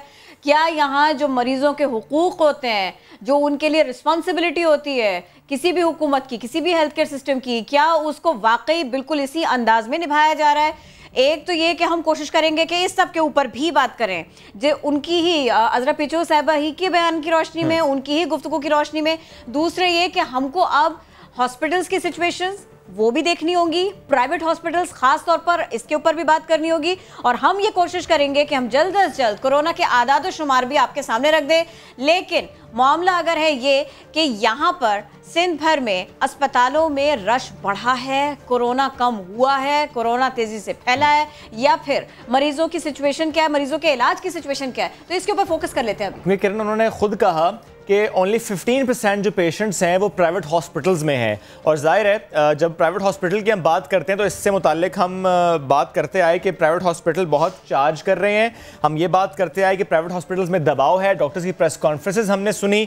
तो इस वक्त कराची की अगर हम बात करें, सबसे बड़ा शहर है, तो यहाँ पर हॉस्पिटल्स की सिचुएशन क्या है? यानी अगर मैं बात करूँ वेलफेयर हॉस्पिटल्स की और मैं बात करूँ प्राइवेट हॉस्पिटल की, तो उस पर दबाव है या कि नहीं है? अच्छा, अभी जब हमने बात की थी वजीर सेहत साहिबा से तो उन्होंने कहा था कि सिर्फ 15% मरीज ऐसे हैं कि जिनको प्राइवेट हॉस्पिटल्स की तरफ जाना पड़ता है। लेकिन इसमें एक अच्छी खबर ये है कि अगर वो 15% भी जा रहे हैं तो इस सब के साथ साथ कुछ यूं हो रहा है कि स्पेस है, ऐसा नहीं है कि खुदा ना खास्ता जगह खत्म हो गई हैं। और 10 दिन की अगर हम बात कर लें तो बड़ा डिफरेंस आया है, क्योंकि कुछ हॉस्पिटल्स ने कुछ रोज पहले बाकायदा नोटिस आवेजा किए थे कि अब जगह नहीं है। तो प्राइवेट हॉस्पिटल की सिचुएशन क्या है? हमें ज्वाइन किया डॉक्टर वकास ने, पल्मोनोलॉजिस्ट हैं आप, रिप्रेजेंट करें प्राइवेट हॉस्पिटल को भी। बेहद शुक्रिया आपके वक्त का। सर, सबसे पहले बताइएगा, कुछ देर पहले डॉक्टर अजरा पेचौहा साहिबा वज़ीर सेहत सिंध ने गुफ्तगू करते हुए कहा कि सिंध में और बिलखुसूस कराची में सिर्फ 15% जो पेशेंट्स हैं वो प्राइवेट हॉस्पिटल्स में हैं। यानी पहले जो हम खबरें शेयर करते आए कि प्राइवेट हॉस्पिटल्स पर दबाव है, डॉक्टर से बात करते आए, अब सिचुएशन क्या है? आप उनकी स्टेटमेंट को बाय कर रहे हैं? वाकई ऐसा ही है, दबाव कम हो गया? देखिए, मैं उनके स्टेटमेंट को ना बाय कर सकता हूँ, ओके, ना ओन कर सकता हूँ, वो इसलिए एग्जैक्ट स्टैट्स हमारे पास नहीं है। लेकिन हाँ, ये बात जरूर है कि नंबर ऑफ पेशेंट्स ज्यादा हैं और स्टिल प्राइवेट हॉस्पिटल्स पे लोड है। ऐसा नहीं है कि बिल्कुल लोड नहीं है या बिल्कुल ही जो है ना वो रिलैक्स हो गए, नहीं, ऐसा नहीं है। पेशेंट्स के नंबर्स बढ़ते जा रहे हैं ओवर द टाइम, ठीक है, और उनकी सिवियरिटी, उनके बहुत सारे पेशेंट्स ऐसे हैं कि हमें जगह ना होते हुए जो घर पे मैनेजेबल होते हैं, जो माइल्ड टू मॉडरेट डिजीज में होते हैं, उनको घर पे मैनेज करवा रहे होते हैं। बहुत जो ज्यादा सीवियर या क्रिटिकल स्टेज में होते हैं उनको फिर हम एडमिट करके उनको यहाँ पे मैनेज कर रहे होते हैं। ये इस वक्त हमारे पास जो है ना वो स्ट्रेंथ है। लेकिन ये कि प्राइवेट हॉस्पिटल्स भी स्टडेड हैं, लोडेड हैं, ऐसा नहीं है कि वहाँ पे भी बहुत स्पेस है। ठीक, तो ये तो डॉक्टर साहब स्पेस से मुतालिक बात हो गई। ज़ाहिर है बहुत से लोग जब किसी प्राइवेट हॉस्पिटल में कांटेक्ट करते हैं और पूछते हैं उनसे कि वेंटिलेटर अवेलेबल है या नहीं है, ऑक्सीजन सिलेंडर्स का मसला तो नहीं है, क्योंकि ज़ाहिर लोगों को कंसर्न होता है अपने पेशेंट को लेकर, तो ये मसला कुछ हल हुआ अब वेंटिलेटर्स का और ऑक्सीजन सिलेंडर्स का? वेंटिलेटर्स तो हर प्राइवेट हॉस्पिटल की अपनी स्ट्रेंथ, बहुत सारे प्राइवेट हॉस्पिटल्स ने जो है वो अपने जो मेन आईसीयू जो इनके नॉर्मल आईसीयू से उसको कोविड आईसीयू में कन्वर्ट किया है डिमांड को देखते हुए, क्योंकि ये एक जो है वो नेशनल, बल्कि नेशनल क्या इंटरनेशनल पेंडेमिक है, नेशनल इमरजेंसी है। तो वहाँ पे हम जो है बिल्कुल एक तरफ यूं नहीं हो सकते कि हम सिर्फ एक नॉन कोविड वालों को ये एंटरटेन करें। यस, कुछ एक स्मॉल परसेंटेज जो है वो नॉन कोविड वालों के लिए भी रखा गया है, लेकिन मेजर जो है पोर्शन वो कोविड के पेशेंट्स के लिए रख दिया गया है, और टू ज़ाहिर इनकॉर्पोरेट द पेशेंट्स। तो कर रहे हैं, हर कोई अपने हिसाब से कर रहा है जितना एफर्ट है, लेकिन स्टिल मैं समझता हूँ कि चीजें अभी भी कम है। एंड गवर्नमेंट के स्टेप्स जो है वो थोड़े से बेहतर हुए इस सिलसिले में। इन्होंने दो तीन इदारे जैसे एक्सपो सेंटर के अंदर इन्होंने वेंट्स का जो सिस्टम स्टार्ट किया, डॉ यूनिवर्सिटी ने कल फर्स्ट जुलाई को नई बिल्डिंग का इनॉग्रेट किया, जिसमें इन्होंने जो है वो तकरीबन एक्सपो सेंटर में वेंटिलेटर्स, जो है ना वो ये एक्सपो सेंटर में ventilators, this is good and this is big. या ओके, ये तो बड़ा अच्छा आपने शेयर किया, ये गवर्नमेंट की तरफ से शेयर नहीं किया गया। अच्छा, अभी भी आपको लगता है कि इस तरह के इक़दामात और भी होने चाहिए, और अभी भी आपको लगता है कि खुदा ना खास्ता पेशेंट्स अगर आने लग गए तो फिर मामलात बिगड़ने का मार्जिन है? अच्छा, आने लग गए की तो बात ही नहीं है, पेशेंट आ रहे हैं, ठीक है, और डेली बेसिस पे हम लोग पेशेंट्स को डील कर रहे हैं, और बहुत सारे पेशेंट स्टिल जो है ना वो जगह के लिए इधर उधर फोन आते हैं कि जगह नहीं है, बेड नहीं है, इधर उधर, तो आ रहे हैं, आने लग गए की बात ही नहीं है। नहीं, और मैं इस हिसाब से कह रही थी कि जब हम इसको देखते हैं ना कि एक पीक आई, एक और वेव आ सकती है, तो मैं उस एतबार से पूछ रही थी। अब आपने कहा कि जो दूसरे इमराज हैं, जो दूसरे पेशेंट्स हैं, आप बात मुकम्मल भी कर लीजिए सर, साथ में ये भी बता दीजिए कि जो दूसरे पेशेंट्स हैं जिनके रूटीन चेकअप्स होते हैं, ये जिनकी तबीयत ख़राब है, कोई एक्सीडेंट हो गया है, उनका अस्पताल तक पहुंचना और फिर आप उनको केटर करें, उनको ट्रीटमेंट दें, कहीं ऐसा तो नहीं है? क्योंकि शुरू के कुछ दिनों में हमने देखा कि लोगों ने बहुत सफ़र किया, ये सिचुएशन थोड़ी ईज हुई है, यहाँ पर बेहतरी आई है। हाँ, यूँ कह सकते हैं कि जो एक बिल्कुल स्टार्ट में एक पैनिक था कि बिल्कुल ही इवेंट नहीं मिल रहा, बहुत सारे लोग जो है वो बीच रास्ते में खुदा ना खास्ता मतलब जो है वो प्रॉब्लम में भी आए, लेकिन ये सिचुएशन कुछ हद तक कंट्रोल में जरूर आई है, और इवेंचुअली और भी आनी चाहिए, क्योंकि और बहुत सारे सेटअप्स जो है वो खुलने के जो है ना वो हैं, जिसमें से एक नीपा पे भी एक आपने सुना होगा कि एक सेटअप बन रहा है पूरा, होपफुली जल्दी आगाज होगा इसका, जो मेरे पास न्यूज़ है, तो उससे भी कुछ हमें उम्मीद है कि जो है वो भी और इनकॉर्पोरेट करेगा इन चीज़ों को, और इस पैनिक को कम करने में हेल्प करेगा। ओके सर, मुझे ये भी बताइएगा कि जो सिंध हेल्थ केयर कमीशन है, उनकी तरफ से कहा गया था कि प्राइवेट हॉस्पिटल्स को जब हम रेगुलेट करते हैं, जो चार्जेस हैं उनको हम रेगुलेट करते हैं, तो ज़ाहिर है उन्होंने कुछ फिगर्स दी थी कि इससे ज़्यादा प्राइवेट हॉस्पिटल चार्ज कर नहीं सकता। मुझे आप बता सकते हैं अभी करंटली क्या सिचुएशन है? मिनिमम कोई प्राइवेट हॉस्पिटल जो कोरोना को डील कर रहा है वो कितना चार्ज करे? Not talking about maximum, talking about minimum. वही बात है आपकी, मिनिमम और maximum depending upon the setup, ठीक है, तो रेंजेस हैं, और जो सिंध हेल्थ केयर कमीशन ने जो डिफाइन किए हैं, मैं हर हॉस्पिटल की तो ऑब्वियसली मुझे नहीं पता होंगे स्टैट्स, लेकिन हाँ हमारे हॉस्पिटल में जहाँ पे हम लोग पेशेंट्स को डील कर रहे हैं, रीजनेबल एंड अफोर्डेबल प्राइसेस। वो रीजनेबल क्या है वैसे? मैं फॉर यस, वो क्या है? ठीक है, डिपेंड अपॉन रीजनेबल, हाँ रफली डिपेंडिंग के पेशेंट को जनरल वार्ड में कैटर किया जा रहा है, या पेशेंट को आईसीयू की नीड है, और आईसीयू विद वेंटिलेटर और विदाउट वेंटिलेटर, तो it is ranging from bed rates की बात कर रहा हूँ मैं, ओवरऑल पर डे एक्सपेंस की बात कर रहा हूँ, कि ये सारी चीजें ये एडमिनिस्ट्रेशन की तरफ होती है, तो 5,000 से लेके 20,000, ठीक है, ये डिफरेंट स्टेजेस में, general ward, private ward, ICU without and with per day. Okay, ये तो सुन के इत्मीनान होता है, क्योंकि हम तो लाखों में सुनते आए थे इससे पहले। ठीक है सर, साथ मौजूद थे आप और इससे मुतालिक हमसे गुफ्तगू करते थे प्रिया, और जिस तरह कोरोना वार्ड्स प्राइवेट हॉस्पिटल्स में हैं और उससे मुतालिक हम बहुत सी खबरें भी शेयर करते हैं, नॉट सिर्फ प्राइवेट हॉस्पिटल्स बल्कि गवर्नमेंट हॉस्पिटल्स भी। खैर, जब से कोरोना वायरस पाकिस्तान में आया, मुख्तलिफ अफवाहें भी ज़ेर गर्दिश हैं और अभी तक हैं, अभी तक लोग इसको हकीकत तस्लीम नहीं करते, हालांकि इसमें अहलियत है, ये जान ले लेता है, लेकिन लोग फिर भी इस पर यकीन नहीं कर रहे, साजिश समझते हैं, अभी तक साजिश समझते हैं। किरण, वो कहते हैं, कुछ लोग ये कहते हैं कि गलत इंजेक्शन दे दिया जाता है, कुछ लोग कहते हैं कि जो रिपोर्ट्स हैं वो गलत दे दी जाती हैं। इन अफवाहों पर हमने काम किया, इनको गलत साबित करने और हकीकत आपके सामने पेश करने के लिए हमारे reporter Fayaz Ahmad corona complex के अंदर गए, डॉक्टर से बात की, और आपको हम फिर बता देते हैं, ये पहली मीडिया टीम है जिनको कोरोना वार्ड्स के अंदर तक रसाई हासिल हुई है, और जिन्होंने अपनी जिम्मेदारी को समझा कि सारे का सारा झूठ खुल जाएगा, सारे का सारा दूध का दूध और पानी का पानी हो जाएगा अगर हम जाके देखेंगे, और फिर आंखों देखा हाल आपको भी दिखाएंगे। तो फिर ये सारा किस्सा आपके सामने रखते हैं। जी बिल्कुल, आज हम सूबे के सबसे बड़े अस्पताल लेडी रीडिंग के कोरोना कम्प्लेक्स के अंदर मौजूद हैं। हमारे साथ पहले तर्जुमान मौजूद हैं अस्पताल के, चूँकि ये ग्रीन एरिया है, इससे आगे रेड जोन है, वहाँ भी हम जाएंगे। पहले इनसे बात करेंगे, थोड़ा सा बताइएगा आसिम के क्या क्या इंतजाम हैं? करंटली जो बेड सिचुएशन है, हमारे पास 205 बेड्स हैं कोरोना कम्प्लेक्स में, जहाँ पर हम खड़े हैं ग्रीन जोन में। अभी हमने फैसला किया है कि बेड्स की कैपेसिटी को जिस तरह गवर्नमेंट कह रही है, इंस्ट्रक्शंस हैं, तो हम 500 तक लेके जाएंगे, जो LRH के पूरे बेड्स का 28% बनता है।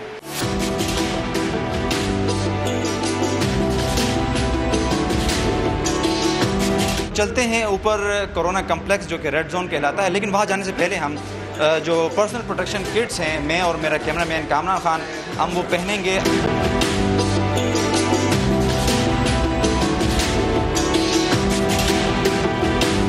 देखें, इस वक्त हम कोरोना कम्प्लेक्स के अंदर इंटर हो चुके हैं, रेड जोन है। और जैसे ही आप पहले मंजिल पे आते हैं तो यहाँ पर प्राइवेट रूम जो है इन्होंने यहाँ पर बनाए हैं। यहाँ पर तिब्बी अमला, नर्सिस, पैरामेडिक्स, डॉक्टर हजरात यहाँ पर मौजूद हैं। डॉक्टर आयशा मौजूद हैं, इनसे बात करेंगे। अस्सलाम वालेकुम। अस्सलाम वालेकुम। पहले तो हम आपको खराजे तहसीन पेश करते हैं। जिस कदर मुश्किल मैं अब फील कर रहा हूँ कि जिस गर्मी का एहसास भी हो रहा है, हब्स भी है, बहुत मुश्किल है। थोड़ा सिचुएशन बताइए, यहाँ पर कितने पेशेंट हैं और किस तरह इलाज हो रहा है?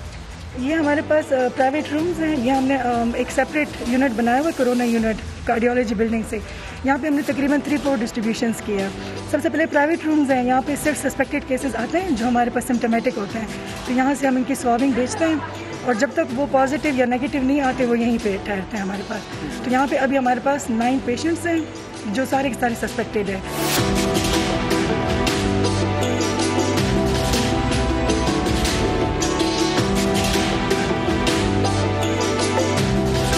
डॉक्टर कम्युनिटी, जो नर्सिस हैं, जो दीगर अमला है, तिब्बी अमला, उनको कह रहे हैं कि काफ़ी इनके साथ मेहनत कर रहे हैं और एक घर का माहौल भी है।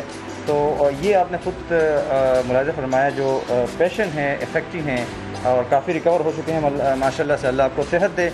अब चलते हैं ऊपर और दीगर वार्ड भी चलते हैं, वहाँ पर भी सूरत हाल है, वो भी आपको बताते हैं।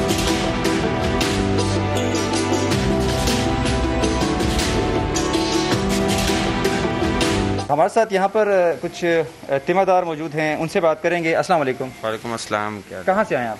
चरसदा से हैं सर। और कौन है पेशेंट? वालिद साहब है हमारे। अच्छा, कब से ज़ेर इलाज हैं और अब तबीयत किस तरह है इनकी? ऑलमोस्ट आज 9वां दिन है इनका, लेकिन अभी अल्हम्दुलिल्लाह जब जिस पोजीशन में आए थे तो अभी उससे काफ़ी बेटर है। और यहाँ पे अस्पताल का जो अमला है, जिस तरह बाहर हम सोच रखते थे कि इस तरह होगा, इस तरह होगा, फलां इंजेक्शन वगैरह होते हैं, कुछ भी इस तरह नहीं है। हम 5-6 दिन इस वजह से लेट हुए कि हम डर रहे थे कि पता नहीं क्या होगा, लेकिन जब यहाँ पे आए हैं तो यहाँ पे अल्हम्दुलिल्लाह ये लोग इस तरह ट्रीट कर रहे हैं जैसे फैमिली की तरह।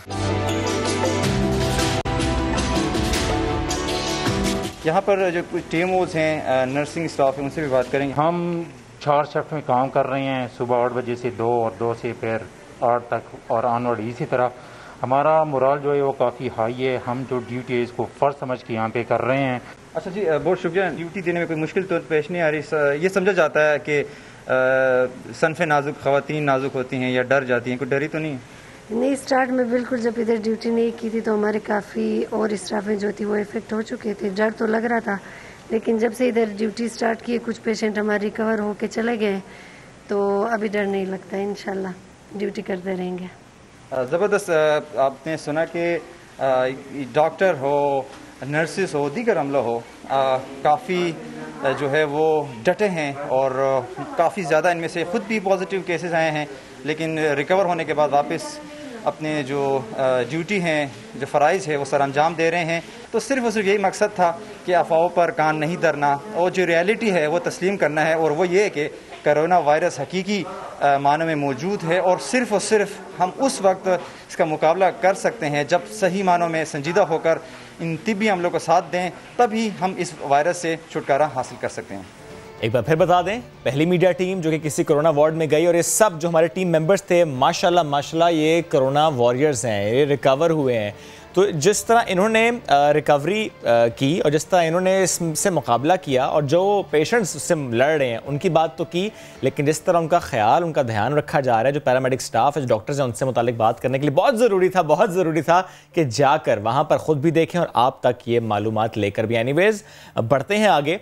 मौजूदा हुकूमत, इसकी बात कर लेते हैं। एक और माली साल ख़त्म हुआ है, अब महंगाई से छुटकारा मिला है या नहीं मिला, इससे मुतालिक रिपोर्ट आपको दिखा दें, फिर बात करते हैं। ओके। मौजूदा हुकूमत का एक और माली साल इख्तिताम पजीर हो गया, लेकिन अवाम को महंगाई से छुटकारा ना मिल सका। गुज़िश्ता माह 8.82% इजाफे के बाद महंगाई की माहाना शरह 8.59% हो गई। इदारा बराए शुमारियात के मुताबिक जून में अंडे 22%, टमाटर 13%, आटा 12%, सब्जियां 4%, जबकि मसाला जात 5.4% तक महंगे हुए। कपड़े और चिकन की कीमतों में 1.5 से 2% तक इजाफा हुआ। अलबत्ता प्याज 17%, दाल चना 5.84%, दाल माश और दाल मूंग के निर्ख तकरीबन 3% तक गिर गए। फल 4.36 और बेसन 4% तक सस्ता हुआ। जुलाई से जून तक महंगाई की औसत शरह 10.74% रही, जो गुज़िश्ता 5 साल में सबसे ज़्यादा है। सालाना आदादोशुमार के मुताबिक आलू 72%, मुख्तलिफ दालें 50% तक महंगी हुई, घी 25%, चिकन 18% और चीनी की कीमत भी 15% तक बढ़ गई। माली साल 2018-2019 के मुकाबले में रेस्टोरेंट और होटल के किराए 9% तक बढ़ गए। एक साल में सेहत की सहूलियात 9.26%, तालीम 2% महंगी हुई। ताहम गुज़िश्ता माली साल के मुकाबले में तामीराती सामान 12%, फर्नीचर 10%, मोटर फ्यूल 28% सस्ता हुआ। टमाटर की कीमत में 23%, जबकि बिजली के निर्ख में 3% कमी हुई। यानी माली साल 2019-2020 महंगाई के तूफान का साल साबित हुआ है। तो महंगाई का ये जायज़ा सैयद फवाद ज़ैदी आपको इसके बारे में बता रहे थे। और ये ऐसा क्यों कर हो रहा है? सब मामलात को कोरोना से जोड़ना दुरुस्त होगा या नहीं? और महंगाई से जान इस बार नहीं छूटी, आने वाले दिनों में क्या होने जा रहा है, इसी सब के ऊपर बात करेंगे। महंगाई के इसी तूफान की वजह जानने की कोशिश करेंगे। मौशी तज्जियाकार मुजम्मिल असलम हमको ज्वाइन कर चुके हैं। अस्सलाम वालेकुम, कैसे हैं आप?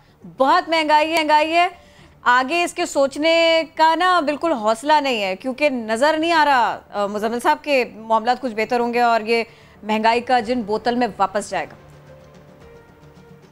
देखिए, बात ये है कि महंगाई जो है एक ऐसी चीज है जो हमें विरसे में मिली है। यानी कि मैं विरसे से ये हुकूमत नहीं बोल रहा, ये हम पाकिस्तानी हम शहरियों को मिली है। पिछले दिनों में एक टीवी प्रोग्राम में था, तो उसमें मेरे साथ मुसद्दिक मलिक साहब PMLN के भी थे। तो उन्होंने बैठ के बोला कि जी हमारे दौर में तो 4-5% महंगाई रही, ये जो PTI की हुकूमत आई उसमें 10% महंगाई हो गई, 11% जैसे अभी आप लोगों ने भी बताया। तो असल में आज ये मौका है तो ये बात वापस से हम रिपीट कर देते हैं कि ये जब हम महंगाई की शरह की बात कर रहे होते हैं, ये होता क्या है, ये बताते क्या है, हुकूमत बताना क्या चाहती है। जब हम ये कहते हैं कि 10% मुस्लिम लीग नून के दौर में 5% बढ़ी थी और इसमें जो है 10% बढ़ी है, इसका मतलब ये होता है महंगाई जो पाकिस्तान में ज़ाविया होता है। मिसाल के तौर पे अगर 31 दिसंबर को आटे की कीमत अगर 50 रुपए किलो थी, ठीक है, और वो 40 से 50 हो गई, ठीक है, और अगले साल हम ये कहें कि जी महंगाई 0% है, तो वो 50 रुपए 0% का मतलब ये होता है कि महंगाई यानी कि वो आटा 50 से 40 नहीं हुआ, 50 पे ही रह गया। ओके।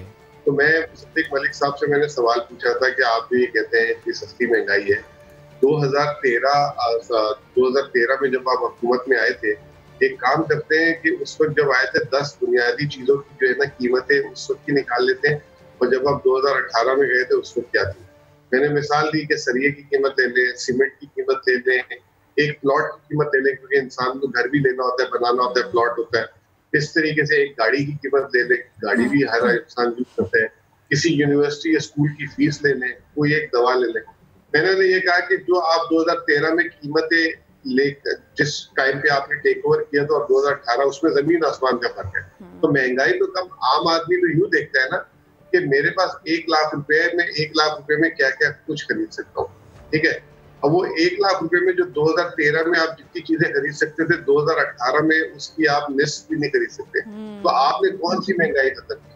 तो ये जो माशी जो हम नंबर देते हैं महंगाई कम होने का, ये एक आंखों में धूल झोंकी जाती है और ये इसमें कोई सदाकत नहीं है। ये जो हम डिफरेंट गवर्नमेंट के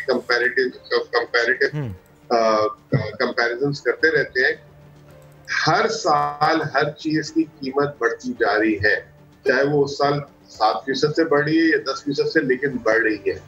अब पिछले साल क्यों महंगाई हुई?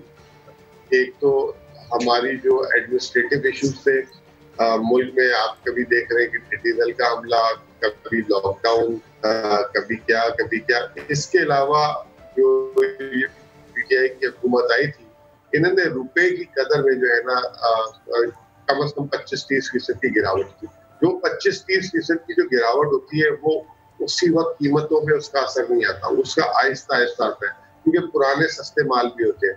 तो वो हमने देखा कि वो लैग इफेक्ट के साथ जो है पिछले 8-9 महीने में वो महंगाई की शरह में इजाफा हुआ था। अगर आपको याद हो, अगर आप हर महीने का ट्रैक करें तो फरवरी 2020 में महंगाई 14.5% तक गई और अभी जून जो महीना खत्म हुआ है वो 8.6% पे आ गई है। तो अब यानी अब इसका मतलब ये नहीं है कि 14.5% से अब 8.6 पे आ गई तो कीमतें कम हो गई हैं। अभी भी कीमतों की रफ्तार पहले 14.5% के हिसाब से बढ़ी थी, अब वो 8.9%, 6% के हिसाब से बढ़ी है, लेकिन रफ्तार बढ़ने की तरफ है। तो आम आदमी जब मुझे अक्सर सड़क पे मिल जाता है या कभी दावतों में या कई दफ्तरों में, वो कहते हैं सर आप टीवी पे तो बोल रहे थे पिछले साल की महंगाई कम हो गई है, चीजें तो महंगी हैं। तो लोगों के लिए चीजें हर वक्त महंगी होती रहेगी। ये जो हम महंगाई के बताते हैं, ये रफ्तार बताते हैं कि अभी इस रफ्तार से बढ़ रही है, अब इस रफ्तार से हो गई है, लेकिन बात हो रही है। ठीक सर, एक बात ये भी लोग ये भी सवाल करते हैं कि जब पेट्रोलियम प्राइसेस डिक्रीज भी होती हैं उसका इम्पैक्ट नहीं आता। दैट मीन्स कि यहाँ पर गवर्नमेंट का फेलियर है कि भले प्राइस डिक्रीज हो भी लेकिन उसको उस तरह इम्प्लीमेंट करा नहीं पाते, यानी जो अशिया खुरानोशी कीमतों में कमी आनी चाहिए वो करा नहीं पाते, हालांकि पोटेंशियल होता है कि कीमतें कम हो जाएं। देखिए मैं आपको एक बात बताऊं, हमें गलत ट्रक की बत्ती के पीछे लगा दिया है। हमेशा हम कहते हैं कि गवर्नमेंट कीमतें कम कराए, गवर्नमेंट भी गलत ट्रक की बत्ती के पीछे पड़ गई है। आप अमेरिका अगर कभी जाएं तो अमेरिका में आपने कभी वॉलमार्ट का सुना होगा, वहाँ कॉस्को है, वहाँ पे ना एक ही लाइन में 5 स्टोर होंगे। अच्छा, आप वॉलमार्ट जो है सस्ता स्टोर, अगर एक चीज अगर चॉकलेट मिसाल के तौर पे लेने जा रहे हैं तो वहाँ $10 का 1 किलो का थैला मिलता है। उसके साथ एक दूसरा हाई एंड स्टोर है, वही स्टोर उसी साइज का, वो $15 का दे रहा है।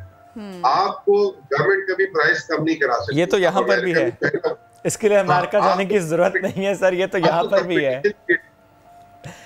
ये तो पाकिस्तान में भी है। सुपर स्टोर्स अगर साथ 3 हैं तो प्राइस डिफरेंस वहां पर भी है, वो गवर्नमेंट उस पर भी काम नहीं कर पाती।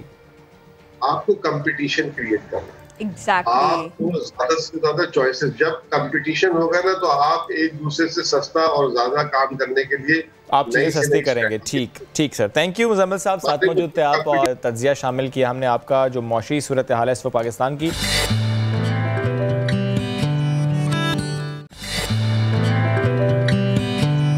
Welcome back. क्या आप जानते हैं कि इलेक्ट्रिक को मालूम हो जाता है कब टेक्निकल मसला होना है, क्योंकि हमारे इलाके में रोज़ाना रात को 11 बजे टेक्निकल मसला होता है। कल ये हुआ किरण कि रात 11:02 हो गए, लाइट नहीं गई, तो मैंने ट्वीट कर दी।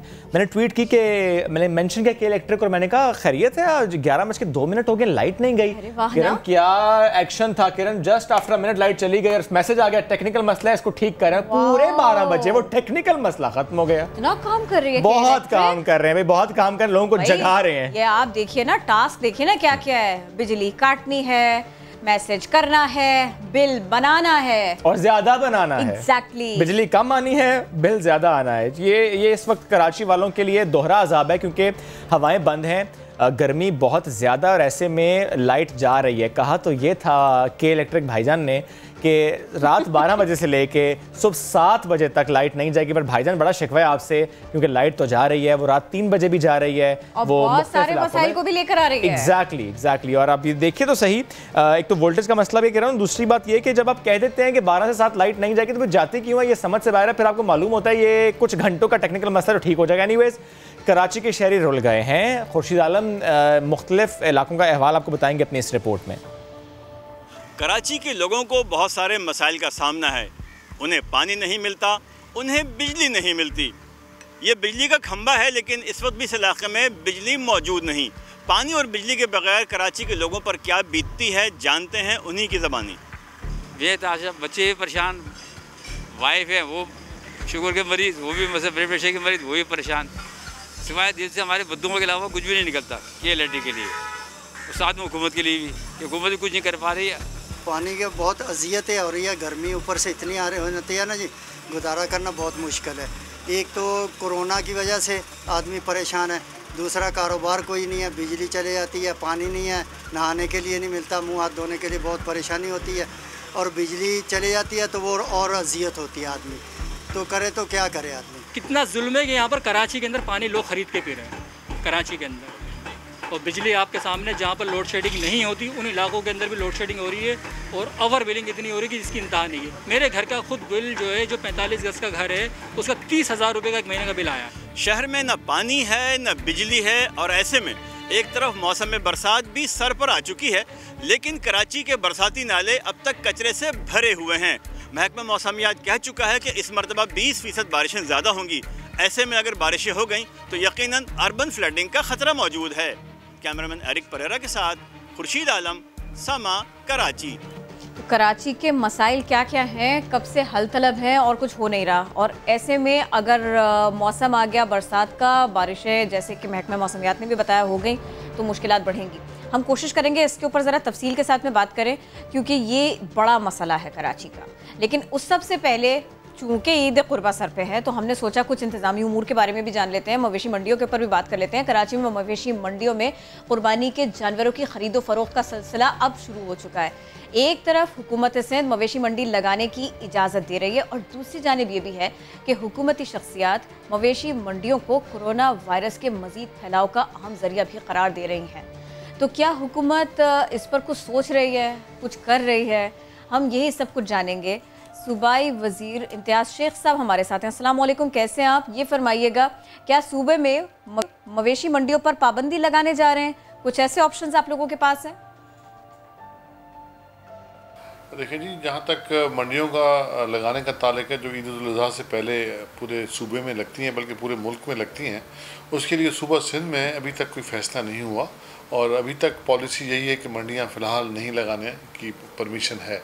तो मतलब यहाँ मंडी फ़िलहाल उस वक्त तक नहीं लगेगी जब तक ये पूरे मुल्क के लिए फ़ैसला नहीं होगा।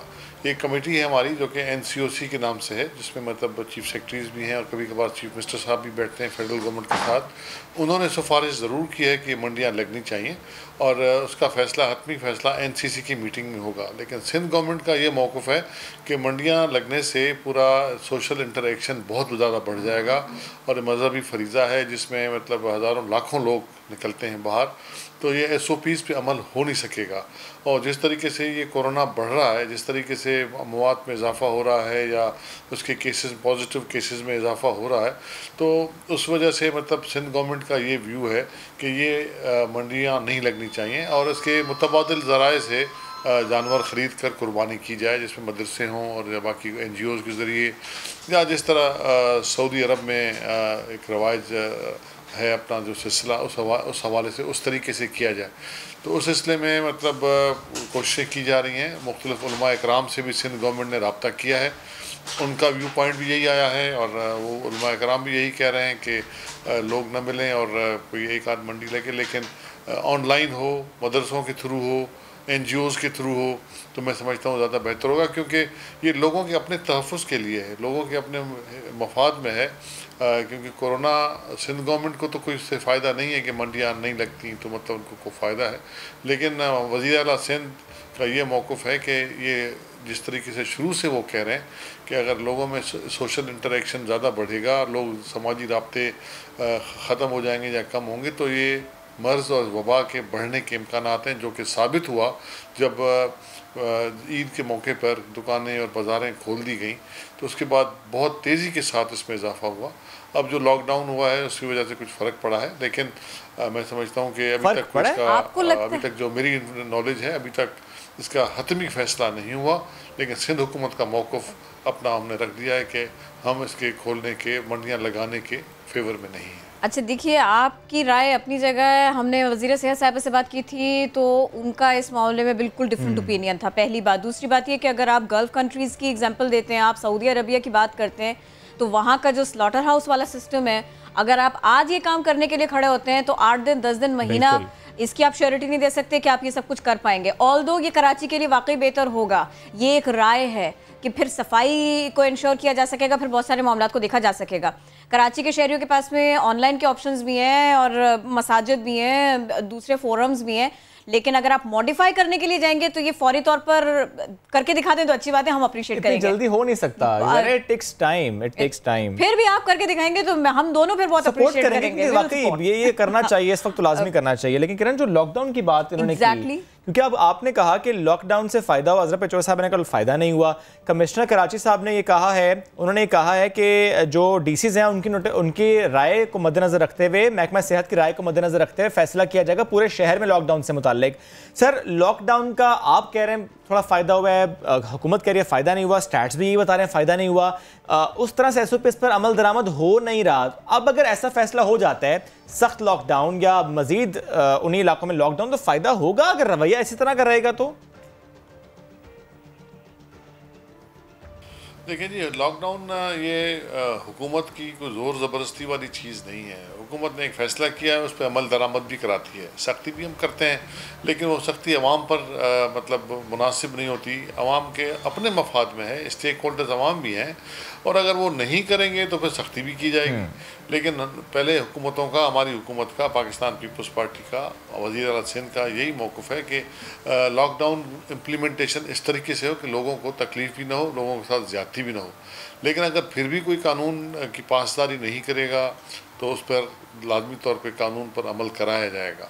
लेकिन ये कहना मैं समझता हूँ कि गलत है कि लॉकडाउन पे अमल नहीं हो रहा। लॉकडाउन में बहुत हद तक अमल हो रहा है, और आप देखें शाम के बाद 7 बजे के बाद दुकानें बाज़ारें बंद हो जाती हैं, और जो टेक अवे का सिलसिला है वो 11 बजे तक अलाउ किया गवर्नमेंट ने, वो उसके 11 बजे के बाद बंद हो जाता है। ट्रैफिक और लोगों में ख़ुद भी अभी एहसास हो रहा है, लेकिन फिर भी लोगों को ख़ुद भी ख्याल करना पड़ेगा। और लॉकडाउन की वजह से, जो लॉकडाउन नरम करने की वजह से केसेस बढ़े थे, अस्पतालों पे दबाव आया था, वो इस लॉकडाउन के बाद कुछ उसमें कमी आई है, और बदतरीज अमवात में और पॉजिटिव केसेस में कमी आ रही है। तो मैं समझता हूँ कि एक तो यही एक मुतफ़िका फार्मूला है कि सोशल डिस्टेंसिंग कम होगी, एहतियात होगी, मास्क लगाएंगे या इस तरह की चीज़ें करेंगे तो मतलब उससे कमी होगी।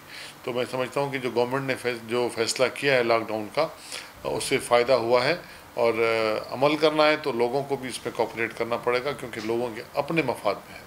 बहुत शुक्रिया, साथ मौजूद थे आप इम्तियाज़ शेख साहब, इस सिलसिले में हमसे गुफ्तगू कर रहे थे। और अब जिस तरह आपने भी जो लॉकडाउन से मुताल्लिक अपनी राय शेयर की है, एनीवेज उससे पहले जब हम बात कर रहे थे, जो गवर्नमेंट की तरफ से भी कहा, जिस तरह इम्तियाज़ शेख साहब ने भी कहा कि ये सोच है, ये मौक़िफ़ है सिंध हुकूमत का इज्तिमाई कुर्बानी के हवाले से, और यही पैगाम मुफ्ती मुनीब साहब की तरफ से भी दिया गया है। और ख़ुसूसी पैगाम उन्होंने दिया है कि लोग कोशिश करें कि इज्तिमाई कुर्बानी को तरजीह दें, गली मोहल्लों में अलाइशें ना फेंकें, अवाम मवेशी मंडी को पिकनिक स्पॉट ना समझें।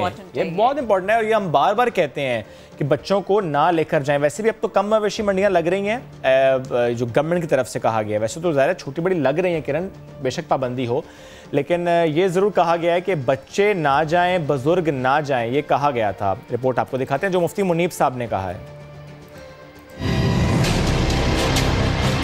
सिर्फ महदूद और संजीदा अफराद जानवर खरीदने जाएं, जम घटे की सूरत में न जाएं, इसको पिकनिक स्पॉट न समझे, जानवरों को न घुमाया जाए और न नुमाइश की जाए। हुकूमत इस बात का एहतमाम करे कि बीमार जानवर कुर्बानी की मंडियों में फ़रोख्त के लिए न लाए जाएं, या ऐसे बाड़ों में जिनकी बाकायदा चार दीवारी हो, जानवरों की मंडियों में मुस्तकिल जरासीम कुछ दवाओं का स्प्रे किया जाए। हत्तल इम्कान इज्तिमाई कुर्बानी को तरजीह दी जाए, ताकि गली कूचों में आलाइश कम से कम हो। मकामी हुकूमतें कुर्बानी की आलाइशों को फ़ौरन उठाकर ठिकाने लगाने का एहतमाम करें। कुर्बानी की खालें खरीदने वालों को पाबंद किया जाए कि वो जल्द अज जल्द खालें उठाकर अपने महफूज मराकज़ तक पहुँचाएँ और ट्रीट करें। कुर्बानी की जगह को जरासीम कुछ दवा से धोया जाए और सफाई का मुकम्मल एहतमाम किया जाए। तो अब मुफ्ती मुनीबुर रहमान जो कुछ कह रहे हैं, जो कुछ उलेमा कह रहे हैं, उसको भी जहन उसकी तरफ रखना होगा, उसको भी जहन में रखना होगा। हमने मीठी ईद पर सादगी को शियार बनाए ऐसा कहा था, और इस ईद पर कुर्बानी किस तरह से हो, कुछ इस सिलसिले में सोचना होगा। तो अब जनाब, हमने चूँकि आपके सामने ये बात भी रख दी, सिंध हुकूमत की बात भी रख दी कि वो क्या सोच रखते हैं।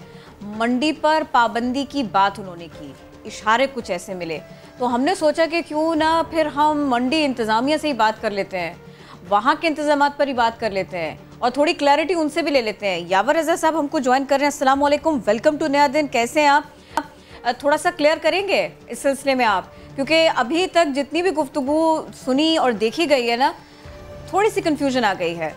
कहीं ऐसा तो नहीं है कि ये जो मंडी पर पाबंदी होनी चाहिए, बड़े SOPs होने चाहिए, बिल्कुल महदूद अंदाज में काम होना चाहिए, ये आप लोगों के लिए भी है? अच्छा, अस्सलाम वालेकुम जी। आपका पहले तो शुक्रिया कि आपने नया दिन ने मुझे टाइम दिया, लेकिन आज मैं थोड़ी सी रिक्वेस्ट ही करूंगा कि आप मुझे थोड़ा सा टाइम ज़्यादा देंगी। ओके। और हम फैक्ट्स एंड फिगर्स पे बात करेंगे। सबसे पहली बात, हम इम्तियाज़ शेख साहब ने अभी बात की, मेरे लिए बहुत काबिल एहतराम है, और उन्होंने कहा कि NGOs और उनके थ्रू होना चाहिए। तो मैं सिर्फ और सिर्फ फैक्ट समा के सामने रख देता हूँ, डिसाइड आपने करना है। पहला फैक्ट मेरा ये है कि 2.5 करोड़ की आवाम है। मैं कहता हूँ इसमें से सिर्फ 30% लोग ऐसे होंगे जो कुर्बानी अदा करेंगे, सुन्नत इब्राहिमी अदा करेंगे, क्योंकि ये सुन्नत मुअक्कदा है, क्योंकि लोगों ने करना है। ये अभी आपने मुफ्ती मुनीबुर रहमान साहब की बात सुनी। 30% लोग मैं कहता हूँ मिनिमम करेंगे कुर्बानी। उन 30% की फिगर बनती है 75 लाख लोग। 75 लाख लोग अगर हर घर में 6 आदमी और 6 आदमियों पे एक कुर्बानी करें हम, तो आपकी हो जाती है 12.5 लाख कुर्बानी।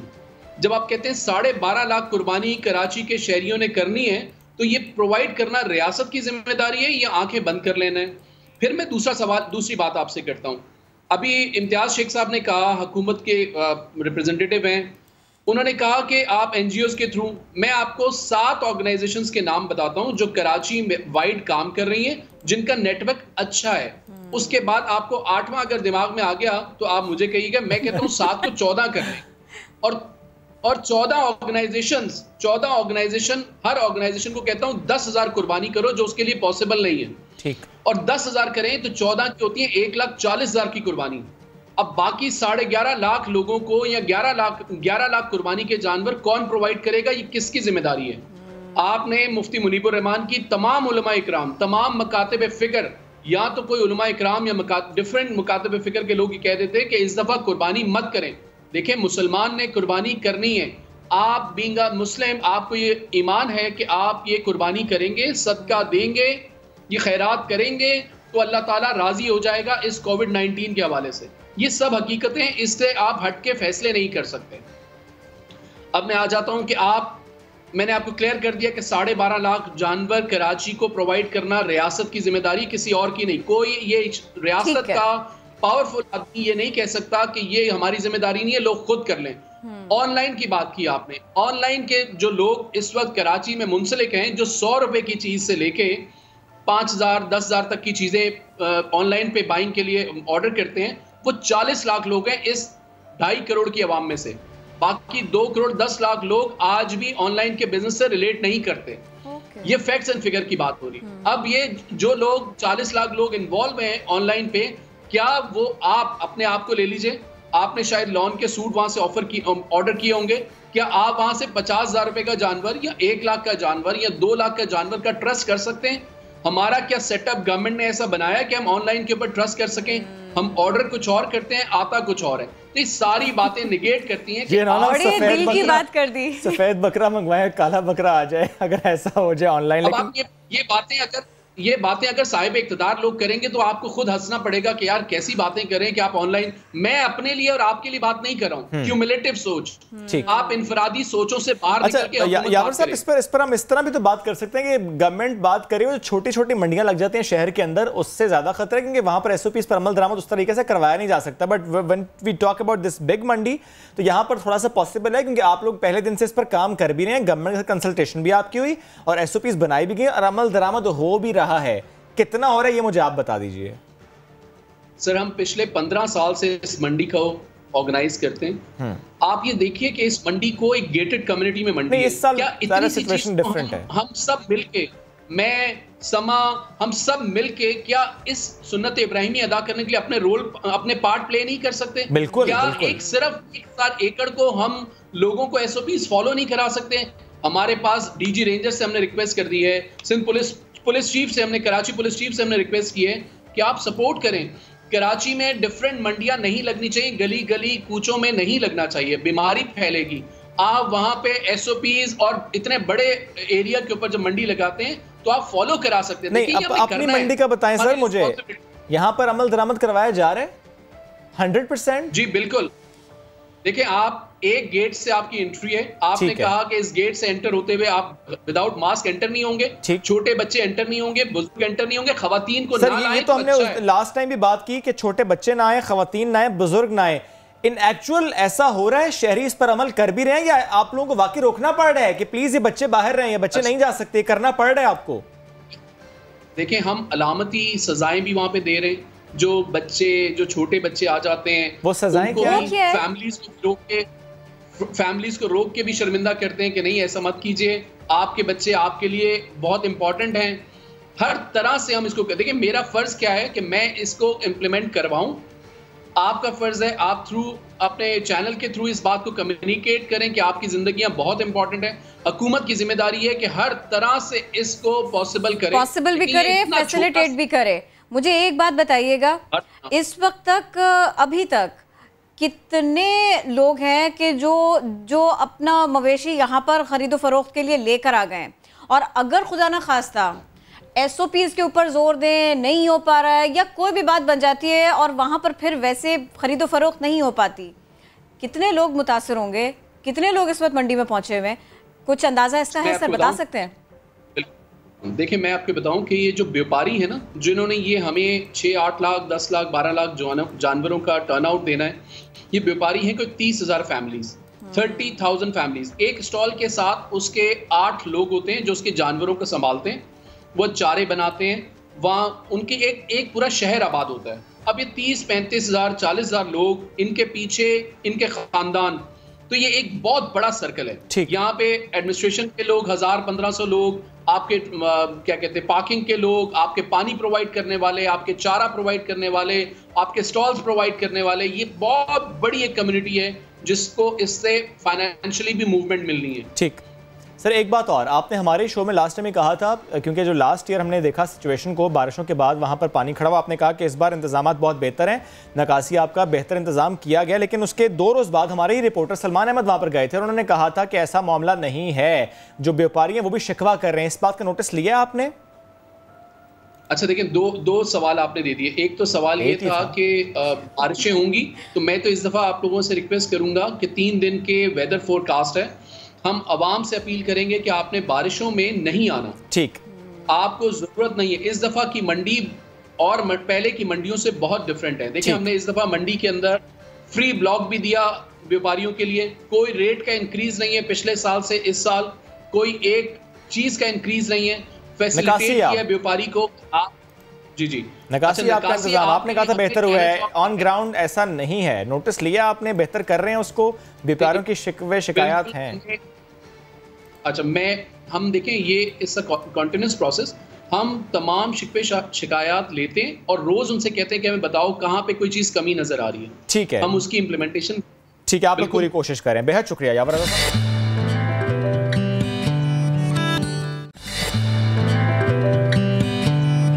खबर आपके सामने रखते हैं। पेशावर पुलिस ने 11 माह कबल हंगू से अगवा बच्ची को बाजियाब कराया। बड़ी अच्छी खबर यह है, बच्ची जो है वो गदागरों के पास थी और वो भीख मंगवाते थे, लेकिन बड़ी अच्छी बात उसमें यह है कि वो लोकेट हुआ और उस बच्ची को बाजियाब कराया गया है। अफगानी गदागर गिरोह की 2 खवातीन समेत 4 कारिंदे गिरफ्तार किए गए हैं। सजाद हैदर इस बारे में हमें मजीद अपडेट करेंगे।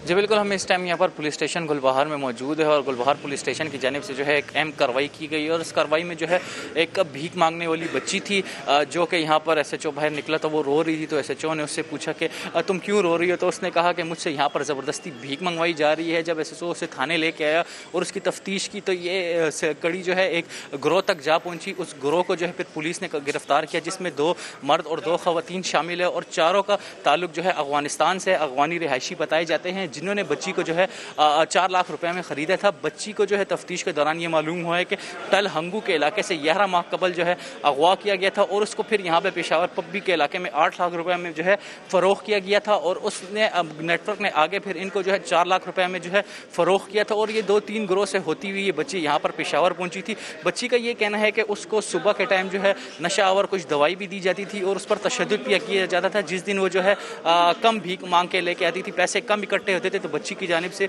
बच्ची को पर जो है ग्रोह की जानिब से जो है तशद्दुद भी किया जाता था। तो पुलिस ने कार्रवाई करते हुए बच्ची को भी बाजियाब किया और ग्रोह को भी जो है गिरफ्तार किया, जिसमें 2 मर्द और 2 खवातीन शामिल हैं। और बाकायदा पुलिस का ये कहना है कि अभी मजीद तफ्तीश जारी है और लगता यही है कि ऐसे और नेटवर्क भी यहाँ पर मौजूद है, तो इनसे मजीद तफ्तीश जारी रखते हुए जो है मजीद आगे भी जो है कार्रवाई को जो है बढ़ाया जाएगा।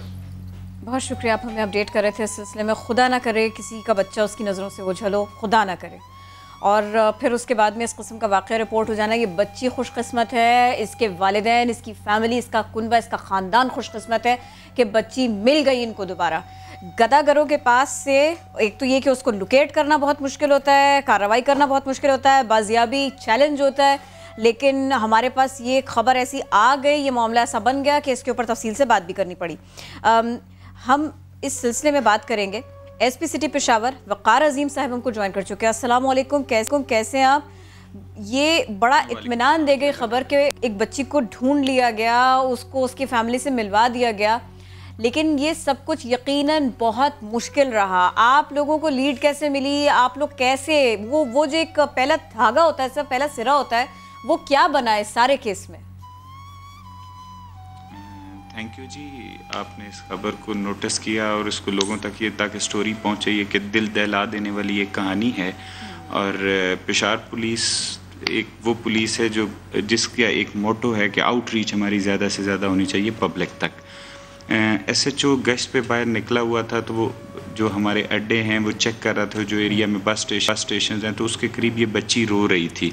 ये बच्ची रो रही थी, उसने देखा छोटी बच्ची रो रही है, उसके पास गया और उससे पूछा कि क्या प्रॉब्लम है बच्ची, आपको क्या मसला हुआ है? तो बच्ची ने फिर सारी कहानी आहिस्ता, पहले वो इधर उधर उसने देखा और फिर उसने अपनी कहानी बताना शुरू की। SHO उसको लेके पुलिस स्टेशन आया, पुलिस स्टेशन लेकर आया तो बच्ची 11 माह से ये भीख मांग रही है और इसको दिन में सुबह सुबह ये नशावर चीज़ें दे दिया करते थे ताकि बच्ची नम रहे और किसी से ज़्यादा बातें ना कर सके। बच्ची को लेकर इसकी पॉइंटेशन पे गए और वहाँ जाके वो घर आइडेंटिफाई किया जिसमें ये बच्ची रह रही थी। पुलिस ने वहाँ पे मौजूद एक मुलजिम को गिरफ्तार किया, उसको लेकर आए, उसकी इंटरोगेशन की एंड देन ये सारी स्टोरी चली है। वहाँ पे और बच्चे भी थे सर? जी, वहाँ पे एक बच्ची और थी, उसे भी हम लेकर आए हैं और उसको भी हम चेक कर रहे हैं कि वो बच्ची किस फैमिली की है। वो उस वहाँ पे जो औरत मौजूद थी जो किस बच्ची पे टार्चर करती थी, उसके बकौल तो ये है कि ये मेरी अपनी बेटी है जिससे मैं भीख मंगवाती हूँ, लेकिन हम उसको फर्दर इन्वेस्टिगेट कर रहे हैं और हमारा ख्याल है कि ये एक अफ़गान नेटवर्क, एक गैंग है जो गैंग की सूरत में ऑपरेट कर रहा है और KP के और मुल्क के मुख्तलिफ दूर अफ्तादा इलाकों से ये बच्चों को लेकर आते हैं बड़े शहरों में और उनसे दिन भीख मंगवाई जाती है। ये मुझे पर्टिकुलरली इसी वाक़े के बारे में, इसी केस के बारे में आप बता सकते हैं? देखिए, थोड़ा सा कोशिश कीजिए कि इसको जल्दी से हमें बताएं, इस बच्ची तक ये लोग पहुँचे कैसे, इसको लेके कैसे गए? देखिए, इसमें सीखने के लिए है, इसमें अलर्ट रहने के लिए बहुत कुछ है। प्लीज़ आप हमें बताइए ताकि जो पेरेंट्स हैं, जो फैमिली और जो बच्चे हैं वो देख रहे हैं, उनको पता चले कि उनको क्या नहीं करना। जी एग्जैक्टली इस बच्ची को ये हंगू टल बाज़ार से लेकर आए थे। ये अपनी वालदा के साथ बाज़ार आई हुई थी, वालदा कुछ चीज़ें ख़रीद रही थी, बच्ची साइड पे पानी पीने के लिए गई तो वहाँ पे इसे बेहोश करके गाड़ी में ले आए। तो ये पेरेंट्स को ख्याल रखना चाहिए कि जब वो अपने बच्चों को लेके बाहर निकलें तो please they should make sure कि वो बच्चों का ख्याल रखें। बच्चे पेरेंट्स के बिल्कुल करीब रहें, दूर नहीं जाएं, शरारत नहीं करें, खेलें नहीं अगर किसी भी पब्लिक मकाम पर जा रहे हैं। बहुत कुछ है इसमें सीखने के लिए। मुझे ये बताइए, ऐसा अल्लाह करे कि किसी का बच्चा उसकी नज़र से ओझल ना हो, कोई बच्ची अपने बाप के साय से, माँ के साय से दूर ना जाए, लेकिन ऐसा हो गया और फिर उसके बाद में लकीली आप लोग मुतहर्रिक हो गए, उसको बच्ची को उसकी फैमिली तक ले गए। आप हमें बता सकते हैं वो रिएक्शन क्या था, उन लोगों के तासुरात क्या थे, वो उस बच्ची से क्या बात कर पाए या वो आपको कैसे थैंक्स कर पाए? जी there are certain things which are inexplicable. वो इमोशंस शायद अल्फाज में आप बयान ही नहीं कर सकते। जब बच्ची को वालिद इसके जो हैं वो लेवी से खासादार रिटायर हैं जी, और जैसे ही वो उन्होंने बच्ची को देखा और बच्ची ने आफ्टर 11 मंथ्स, तो वो एक बड़ा इमोशनल सीन था। लेकिन अल्लाह करे किसी को उस दर्द और कर्ब से ना गुजरना पड़े और ऐसा सीन दोबारा ना देखना पड़े। मजीद इस सम्त में काम हो रहा है क्योंकि ज़ाहिर है एक गिरोह लोकेट हुआ है, कोई छोटी बात नहीं है। जी बिल्कुल, इसमें फर्दर इन्वेस्टिगेट भी कर रहे हैं और कैपिटल सिटी पुलिस ने सोशल वेलफेयर डिपार्टमेंट के साथ मिलकर एक कैंपेन स्टार्ट की है पेशावर में कि हम पेशावर में ये करेंगे कि जितने भी एरियाज़ हैं जहाँ पे बच्चे भीख मांग रहे हैं उन तमाम बच्चों को सोशल वेलफेयर डिपार्टमेंट अपने साथ लेके जाएगी, उनकी क्रेडेंशियल्स नोट करेगी कि वो कहाँ से हैं। ये बच्चों की जगह स्कूल है, ना कि वो भीख मांगने के लिए वो चौक में खड़े हैं। आप जो कह रहे हैं अल्लाह करे बिल्कुल ऐसे ही हो, बच्चे स्कूल जाएं, इस तरह के हालात में ना पड़े। सर प्लीज़ एक जुमला इसके लिए भी बताइएगा, क्या ये बिल्कुल आम सी बात है कि मैं किसी बच्चे को ऐसे भीख मांगते हुए देखूं और गुजर जाऊं? क्या एक आम आदमी ये कर सकता है कि ऐसा कुछ देखे तो वो फौरी रिपोर्ट करे, आप लोगों को बताए, आपके लिए हेल्प होगी है? जी बिल्कुल, पेशावर पुलिस ने एक एप्लीकेशन इंट्रोड्यूस करवाई। उस एप्लीकेशन में आप कहीं भी जाएं, कोई बच्चा देखते हैं, कोई भी क्राइम है, आप उसकी पिक्चर ले सकते हैं, वीडियो लेके और फिर आप उसको भेज सकते हैं और इंशाल्लाह action. Thank you so very much sir, आप हमारे साथ थे, इस सिलसिले में रहे थे। जैसे वो कह रहे थे कि अपने बच्चों का ख्याल रखें और बच्चे प्लीज़ अम्मी बाबा का हाथ मत छोड़ें। अगर कहीं बाहर जाएं, बच्ची सिर्फ पानी पीने के लिए थोड़ा सा दूर गई थी और उसके बाद में ये सब कुछ हो गया। बहरहाल जल्दी से हमें अपने अगले मौजू की तरफ बढ़ना पड़ेगा। कुछ कारोबार ज़्यादा मुतासर हुए हैं इस लॉकडाउन में, क्योंकि लॉकडाउन ईज़ हुआ, कुछ कारोबार खुल गए, लेकिन कुछ कारोबार ऐसे हैं जो ईज़ होने के बावजूद नहीं खुल सके। यानी जो शादी हॉल्स हैं वो बंद हैं। शादी की खुशियों में रंग बिखेरने, मज़े मज़े के पकवान बनाने और मेहमानों की आवभगत करने वालों का रोज़गार कोरोना की नज़र हो गया। अब हालात कैसे हैं उन अफराद के जो इससे वाबस्ता थे? फैसलाबाद से अब्दुल अहद ने रिपोर्ट तैयार की, आपको दिखाते हैं, मज़ीद इस पर डिस्कशन करेंगे। 25 साल से खाना बनाता ये है फैसलाबाद का 50 साला बावर्ची अब्दुल रशीद, जिसको शादियों के सीजन में एक पल फुर्सत ना होती थी और अब कोरोना वबा के बायस 4 माह से फारिग बैठा है। हम 3-4 महीने से बिल्कुल फारिग हैं, ना बिजली का बिल दे सकते हैं, ना गैस का बिल दे सकते हैं, ना बच्चों की पढ़ाई, ना हम लड़ सकते हैं, ना हमारे पास कोई गन्ने हैं, या बंदूकें उठा लेनी है या हुकूमत की तरफ जाना। रिक्वेस्ट ही कर रहे हैं कि जैसे दूसरे इदारे खोलें ऐसे हमारा इदारा भी खोले जाए। बावर्ची ही नहीं, कैटरिंग का कारोबार करने वाले का गुजर बसर भी मुश्किल हो गया है।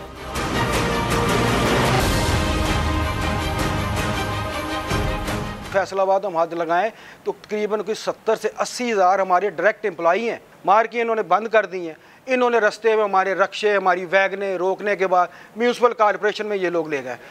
शादियों में स्टेज और हॉल को फूलों से 4 चांद लगाने वाले भी फाका कशी का शिकार हैं। बिल्कुल काम ठप है हमारा। मैंने तकरीबन 25-30 लाख रुपया लगाया रिसेंटली ये सीज़न शुरू होने से पहले, लेकिन वो सारा सामान ख़राब हो रहा है हमारा। मेहमानों की तवाज़ा करने वाले वेटर की 2 वक्त की रोटी भी लॉकडाउन की भीड़ चढ़ गई।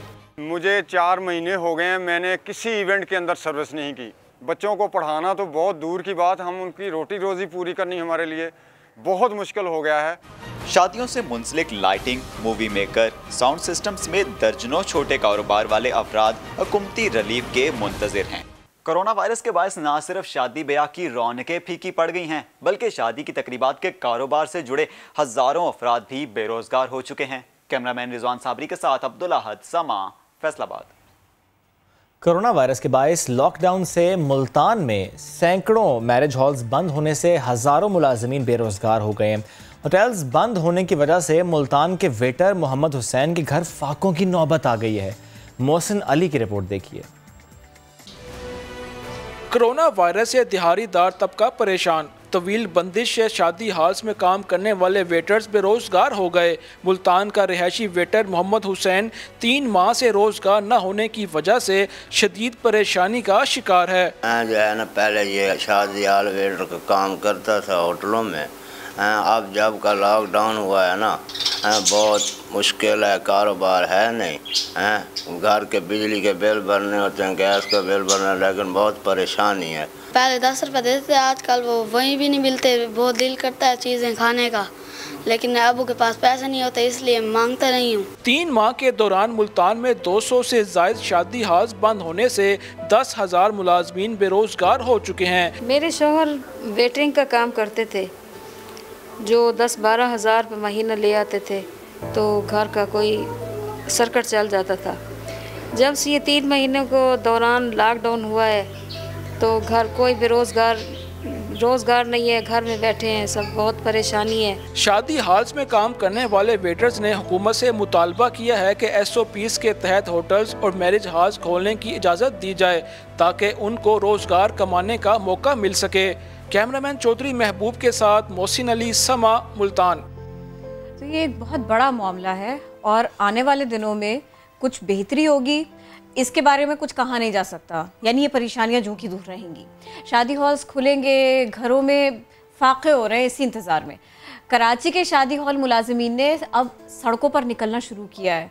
सड़क पर उन्होंने ताबूत रखा, धरना दिया, हुकूमत से मुतालबा किया कि उनकी बात को संजीदगी से सुना जाए, शादी हॉल्स को खोलने दिया जाए ताकि उनको रोटी मिले, वो अपने बच्चों को अपने सामने भूख से तड़पता ना देखें।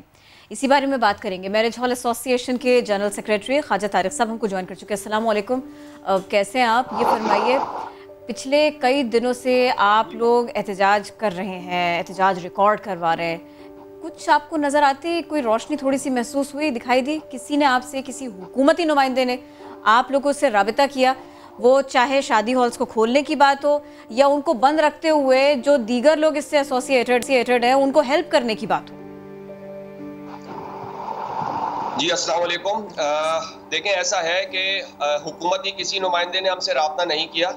हाँ, लेकिन ये है कि हमने अपनी बात हर फोरम के ऊपर जो है वो पहुँचाई है।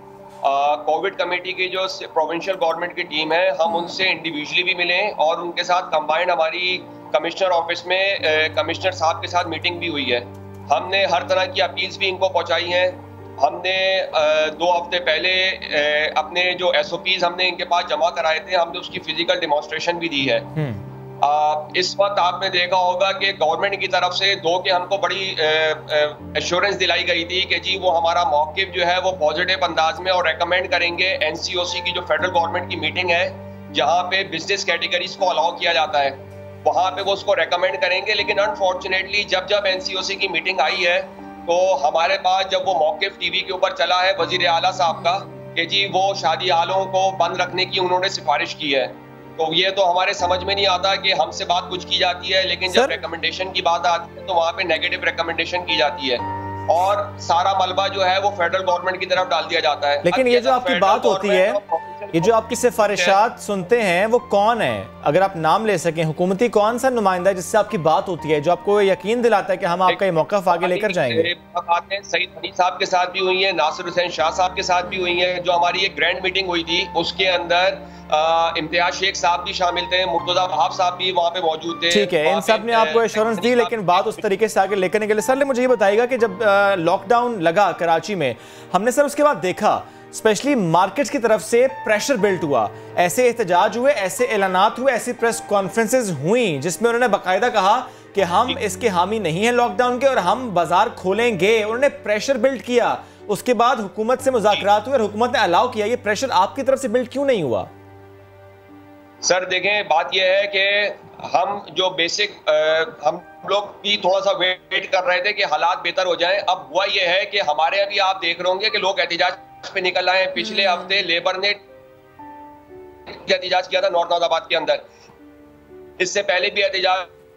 गवर्नमेंट ने अगर 1-2 दिन में हमारी बात नहीं मानी तो हम भी आंदा हफ्ते या 10 दिन के अंदर इनके हम जो एक शरीफाना तरीका जो आप कह रहे हैं, जो एजुकेटेड एक वे है, वो हम सारे अडॉप्ट कर चुके हैं। अगर गवर्नमेंट को समझ में नहीं आ रहा और उनको हमारी परेशानी और मजदूरों की फाका नजर नहीं आ रही, तो हमको भी जो है ना कोई शदीद किस्म का, कोई सब किस्म का रद्द-ए-अमल अपनाना पड़ेगा। एक बात बता दीजिए, मजबूरी हो गई, ये सीधी बात समझ में नहीं आती शायद। ये आप एहतजाज की कॉल तो आप दे ही रहे हैं, मुझे साथ में जरा जल्दी से ये बता दीजिएगा कि कुछ ना कुछ प्लान आप लोगों ने दिया, कोई ना कोई तजावीज आपने दी कि भाई इज्तिमात नहीं हो सकते लेकिन इन SOPs के साथ हो सकते हैं, हम इस तरह से बेहतर अंदाज में काम कर सकते हैं, कुछ थोड़ा सा हेल्प आप लोगों ने किया इस सिलसिले में?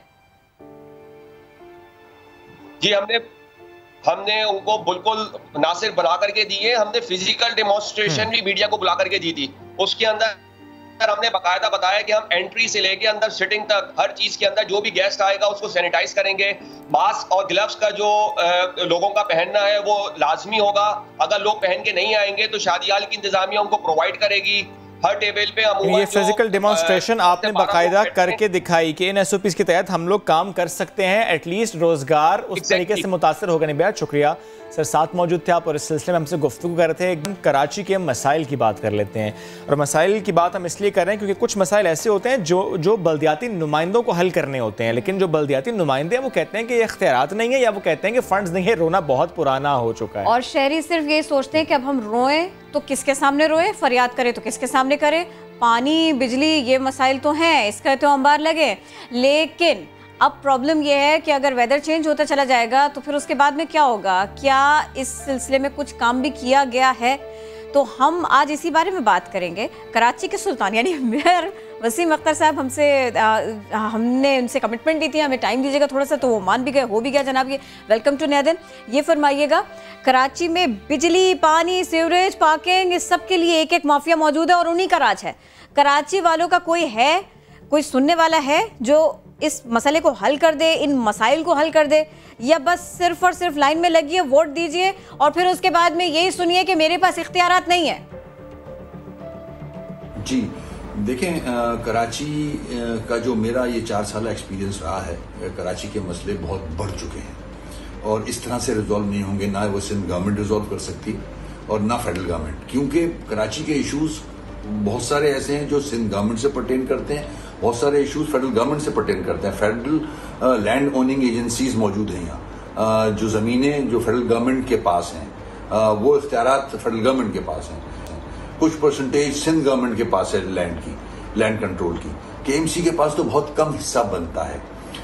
यहाँ सेंसस सही नहीं हुआ इस शहर का, जब तक सेंसस सही नहीं होगा ना हेल्थ पॉलिसी बन सकती है, ना एजुकेशन पॉलिसी बन सकती है, कोई भी पॉलिसी नहीं बन सकती। तो आपको इस शहर को बड़ा सीरियसली लेना होगा, इंपॉर्टेंस होगी।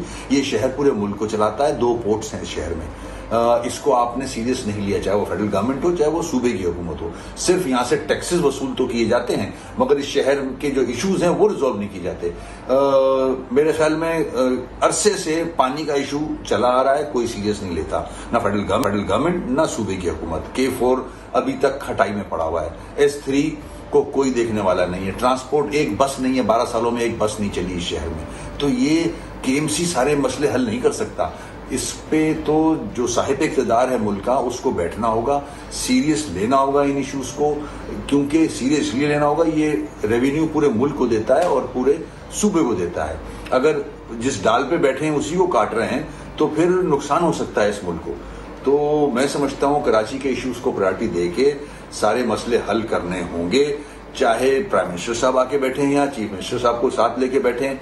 जो इश्यूज हैं रूल्स को रिलैक्स करना है रूल्स रिलैक्स करें, वरना ये मसाइल हल नहीं हो सकते। जो कराची जिस मुश्किल में फंसा हुआ है, सीवरेज तबाह है, ट्रांसपोर्ट तबाह है, पानी है नहीं, सड़कों का निजाम दरम बरम है, जो इलेक्शन कराए गए बल्दियाती उनको इख्तियारात मिले नहीं है, 140A आर्टिकल की इम्प्लीमेंटेशन हो नहीं रही, सुप्रीम कोर्ट कुछ कहता है, हाई कोर्ट कुछ कहता है, उस पर इम्प्लीमेंट होता नहीं है।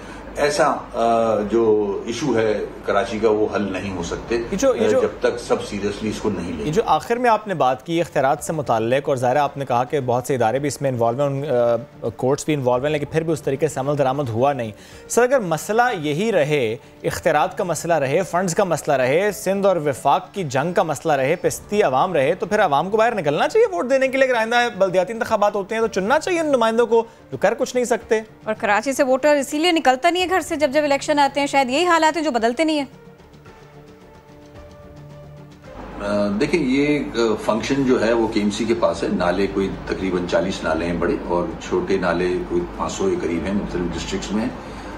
फंक्शन केएमसी का है, हम इसको कंटिन्यूसली साफ कराते हैं, मगर जून 18 के बाद हमारे पास वसाइल ख़त्म हो गए थे, हम नहीं करा सके। जून 18 के बाद से नाले चोक्ड हैं, और चोक की वजह जो है वो कचरा और सीवरेज है, जो महकमा गवर्नमेंट ऑफ सिंध के पास है। गवर्नमेंट ऑफ सिंध अगर डिस्पोजल कचरे का बेहतर बना ले और सीवरेज का बना ले तो ये नाले चोक नहीं होंगे। मगर मैंने इस पे बहुत ज़्यादा आवाज़ बुलंद की, और ख़ास तौर पे एनडीएमए की वार्निंग के बाद मैंने सीएम साहब को भी कहा, प्रेस कॉन्फ्रेंस भी की, पीएम साहब को भी कहा कि नाले कराची के चोक्ड हैं, बारिश आएगी तो इलाके डूबेंगे। अल्लाह का शुक्र है कि वर्ल्ड बैंक सामने आया है। वर्ल्ड बैंक ने सिंध गवर्नमेंट के साथ मिलके और केएमसी के साथ मिलके प्लान चॉक आउट कर लिया है। हमने उनको सारी आइडेंटिफाई कर दिए हैं नाले, कि ये नाले हैं जो चोक होते हैं, इनको क्लियर करना बहुत ज़रूरी है। आज से ये नाले क्लियर होना शुरू हो गए हैं, और इंशाल्लाह बहुत जल्द जो चोकिंग पॉइंट्स हैं 38 नालों के वो क्लियर हो जाएंगे।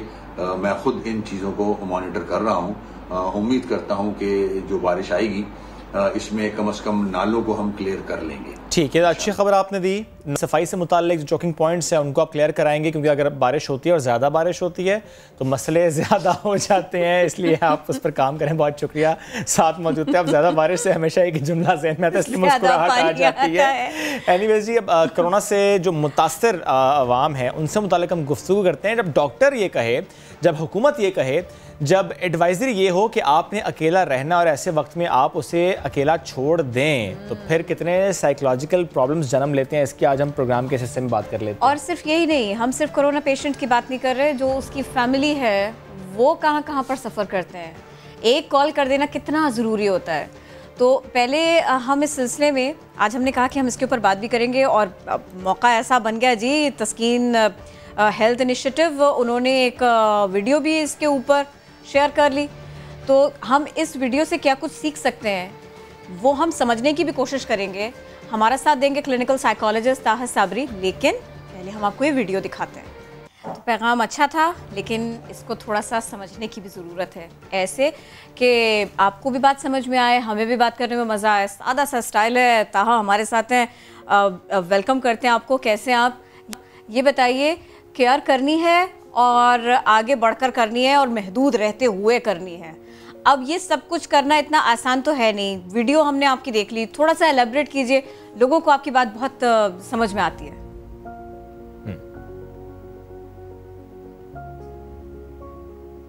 आज आपने सोचा हुआ है, बिल्कुल नहीं सुनेंगे मेरी बात। आई गेस आवाज़ नहीं जा रही, आवाज़ नहीं जा रही। लेकिन इन्होंने बड़ा अच्छा ये पॉइंट इस वीडियो के ज़रिए बताया है, क्योंकि अक्सर ये हो रहा है, क्योंकि मेरा खुद भी एक्सपीरियंस है ये।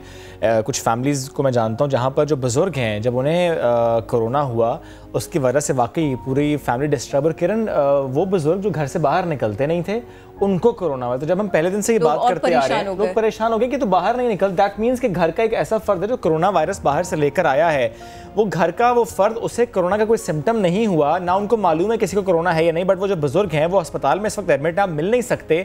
एक अटेंडेंट अगर हॉस्पिटल में है वो भी अंदर जा नहीं सकता, और उस अटेंडेंट से मिलने आप जाते हैं तब भी आप परेशान होते हैं, क्योंकि आप हॉस्पिटल जा रहे हैं। और एट द सेम टाइम आप इसलिए भी फिक्रमंद हैं कि घर का कोई और शख्स मुतासिर तो है, कोई और फर्द मुतासिर तो है, क्योंकि वो बुजुर्ग तो बाहर नहीं जाते थे। वो बाहर नहीं जाते थे, एक पहलू ये है। और दूसरा पहलू ये कि हमेशा ऐसा होता नहीं है कि अगर आप कॉल करें और आपके किसी प्यारे को, या चलिए बुजुर्ग की आप बात कर रहे हैं, नाना नानी दादा दादी, अगर उनमें से किसी को कोरोना है तो वो बात करने की पोजीशन में भी हो, लेकिन उनके लिए उस वक्त भी आप हौसला देने वाली पोजीशन में होते हैं। मेरे ख्याल से आप एक पिक्चर मैसेज कर दें अगर, तो भी वो देखकर खुश हो जाते हैं।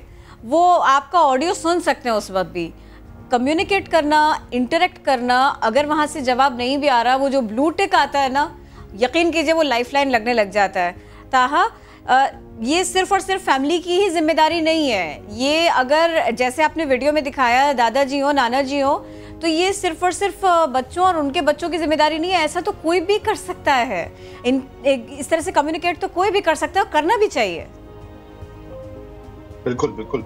और इसमें ये बहुत अहम है कि हम ये रियलाइज करना बहुत ज़रूरी है कि हमारा जहन और जिस्म कनेक्टेड है, राइट? सो अगर हम जो मरीज हैं उनको हम ज़हनी तौर पे सुकून में रखेंगे छोटी चीज़ें करके, तो उससे उनकी जिस्मानी उनकी कुव्वत मुदाफ़ियत भी ज़्यादा जल्दी रिकवर करेंगे, बेहतर होगी और वो रिकवर भी हो पाएंगे। और ताहब एक रवैया अजीज़ो अकारिब का, सर्कल का, मोहल्लेदारों का भी है, बजाय इसके वो मोटिवेट करें, वो कुछ ऐसे सवाल करते हैं, कुछ ऐसी बात करते हैं कि उससे हौसला नहीं मिलता, उससे मजीद डर पैदा होता और कभी कभी बात ही नहीं करते, यूं ही निकल जाते हैं। रोज के मिलने वाले, एक साथ आने जाने वाले, वो भी बात नहीं कर रहे होते। ये कितना तकलीफदेह है? बहुत तकलीफ थे। और इससे इनफैक्ट मसला ये होता है कि अगर हम ये रवैये इख्तियार करते हैं तो लोग फिर डर जाते हैं। लोग डरते हैं कि हमें भी माशरे से काट दिया जाएगा। तो फिर क्या करते हैं, वो फिर अपने अलामात बयान नहीं करते, वो अपनी कैफियत को बयान नहीं करते, और फिर अगर उनको वो बीमार हो भी तो फिर आपको बताएंगे नहीं, एंड आपको ज्यादा रिस्क भी होगा। तो हमदर्दी एक तो जाहिर सी बात है वैसे भी बहुत जरूरी है, लेकिन साथ साथ खुद बचने के लिए भी हमें हमदर्दी करनी पड़ेगी, वरना लोग छुपाना शुरू कर देंगे और बीमारी मज़ीद और ताहब एक ये मसला भी तो है, जिन फैमिलीज़ में किसी बुजुर्ग को कोरोना हुआ और ज़ाहिर है अगर वो बाहर नहीं जाते थे तो दैट्स फॉर श्योर कि घर का कोई और फर्द है जो बाहर से ये वायरस लाया है, क्योंकि आ जाता है, जितनी भी एहतियात कर लें वायरस आ सकता है, क्योंकि ज़ाहिर है बहुत तरीक़ों से फैलता है। ऐसे में अगर फैमिली डर से, सोसाइटी के प्रेशर से, लोगों के रवैये की वजह से टेस्ट नहीं करा रही, तो ये कितना बड़ा चैलेंज है? बहुत बड़ा। और इनफैक्ट ये काफी केसेस में जहाँ तक हमने सुना है घर के अंदर से ही आता है, बुजुर्गों से ही आता है। इनफैक्ट इस तरह मेरे जानने वाले थे, उनके घर में हो गया था, उनको हो गया था, वो घर आए तो उनके जो बुजुर्ग हैं उन्होंने इंसिस्ट किया कि हम साथ बैठ के खाते हैं। तो ऑफ कोर्स बुजुर्ग हैं तो उनका एहतराम किया, लेकिन बुजुर्गों को भी हो गया। तो इसमें ये हमें बहुत ख्याल रखना पड़ेगा कि हमारे बुजुर्ग ऑफ कोर्स उनकी एक डिफरेंट तरीके से थिंकिंग है, लेकिन हमें उनका एहतराम करते करते हमें थोड़ा फर्म होना पड़ेगा उनकी बेहतरी के लिए। या फर्म हो जाएं या बार बार प्यार से समझाएं। मतलब कि देखिए, वो तो आप समझाएं भी, लेकिन अगर समझते नहीं है तो थोड़ा फर्म भी होना पड़ेगा, बिकॉज वही है कि आपको बेसिकली कॉम्प्रोमाइज नहीं करना उनकी सेहत के लिए। बहुत जरूरी है उनकी सेहत के लिए आपको कॉम्प्रोमाइज नहीं करना। ठीक है, और ये उनके लिए भी अच्छा है, ये आपके लिए भी अच्छा है, ये पाकिस्तान के लिए अच्छा है, ये हमें करना होगा। डॉक्टर ताहब बेहद शुक्रिया। साथ मुझे सॉरी वक्त थोड़ा कम, वक्त हो गया ख़त्म। आपसे मुलाकात हम करेंगे मंडे को लाइव, लेकिन सैटरडे एंड संडे हमारे बेस्ट ऑफ नया दिन आप ज़रूर देखिएगा। प्रोग्राम का फीडबैक भी दीजिएगा। अपना बहुत सा ख्याल रखें। वीकेंड है लेकिन घूमना फिरना नहीं है, गैर ज़रूरत तो बाहर नहीं निकलना। कि ग्रॉसरी करने भी जा रहे हैं, एक शख्स जाए। और यावर रज़ा साहब की बात का एक जुमला यहाँ दोबारा कहता हूँ, उन्होंने कहा कि आज भी मंडी में लोग जो आ रहे हैं बच्चों को लेकर आने, तो प्लीज़ ऐसा ना कीजिए। अकेला शख्स जाए, जानवर पसंद करे और वापस ले आए, बच्चों को ना लेकर जाए, बुजुर्गों को ना लेकर जाएं, एहतियात कीजिए। ब्रेक लेनी थी। मंडे को मिलते हैं। अल्लाह हाफ़िज़।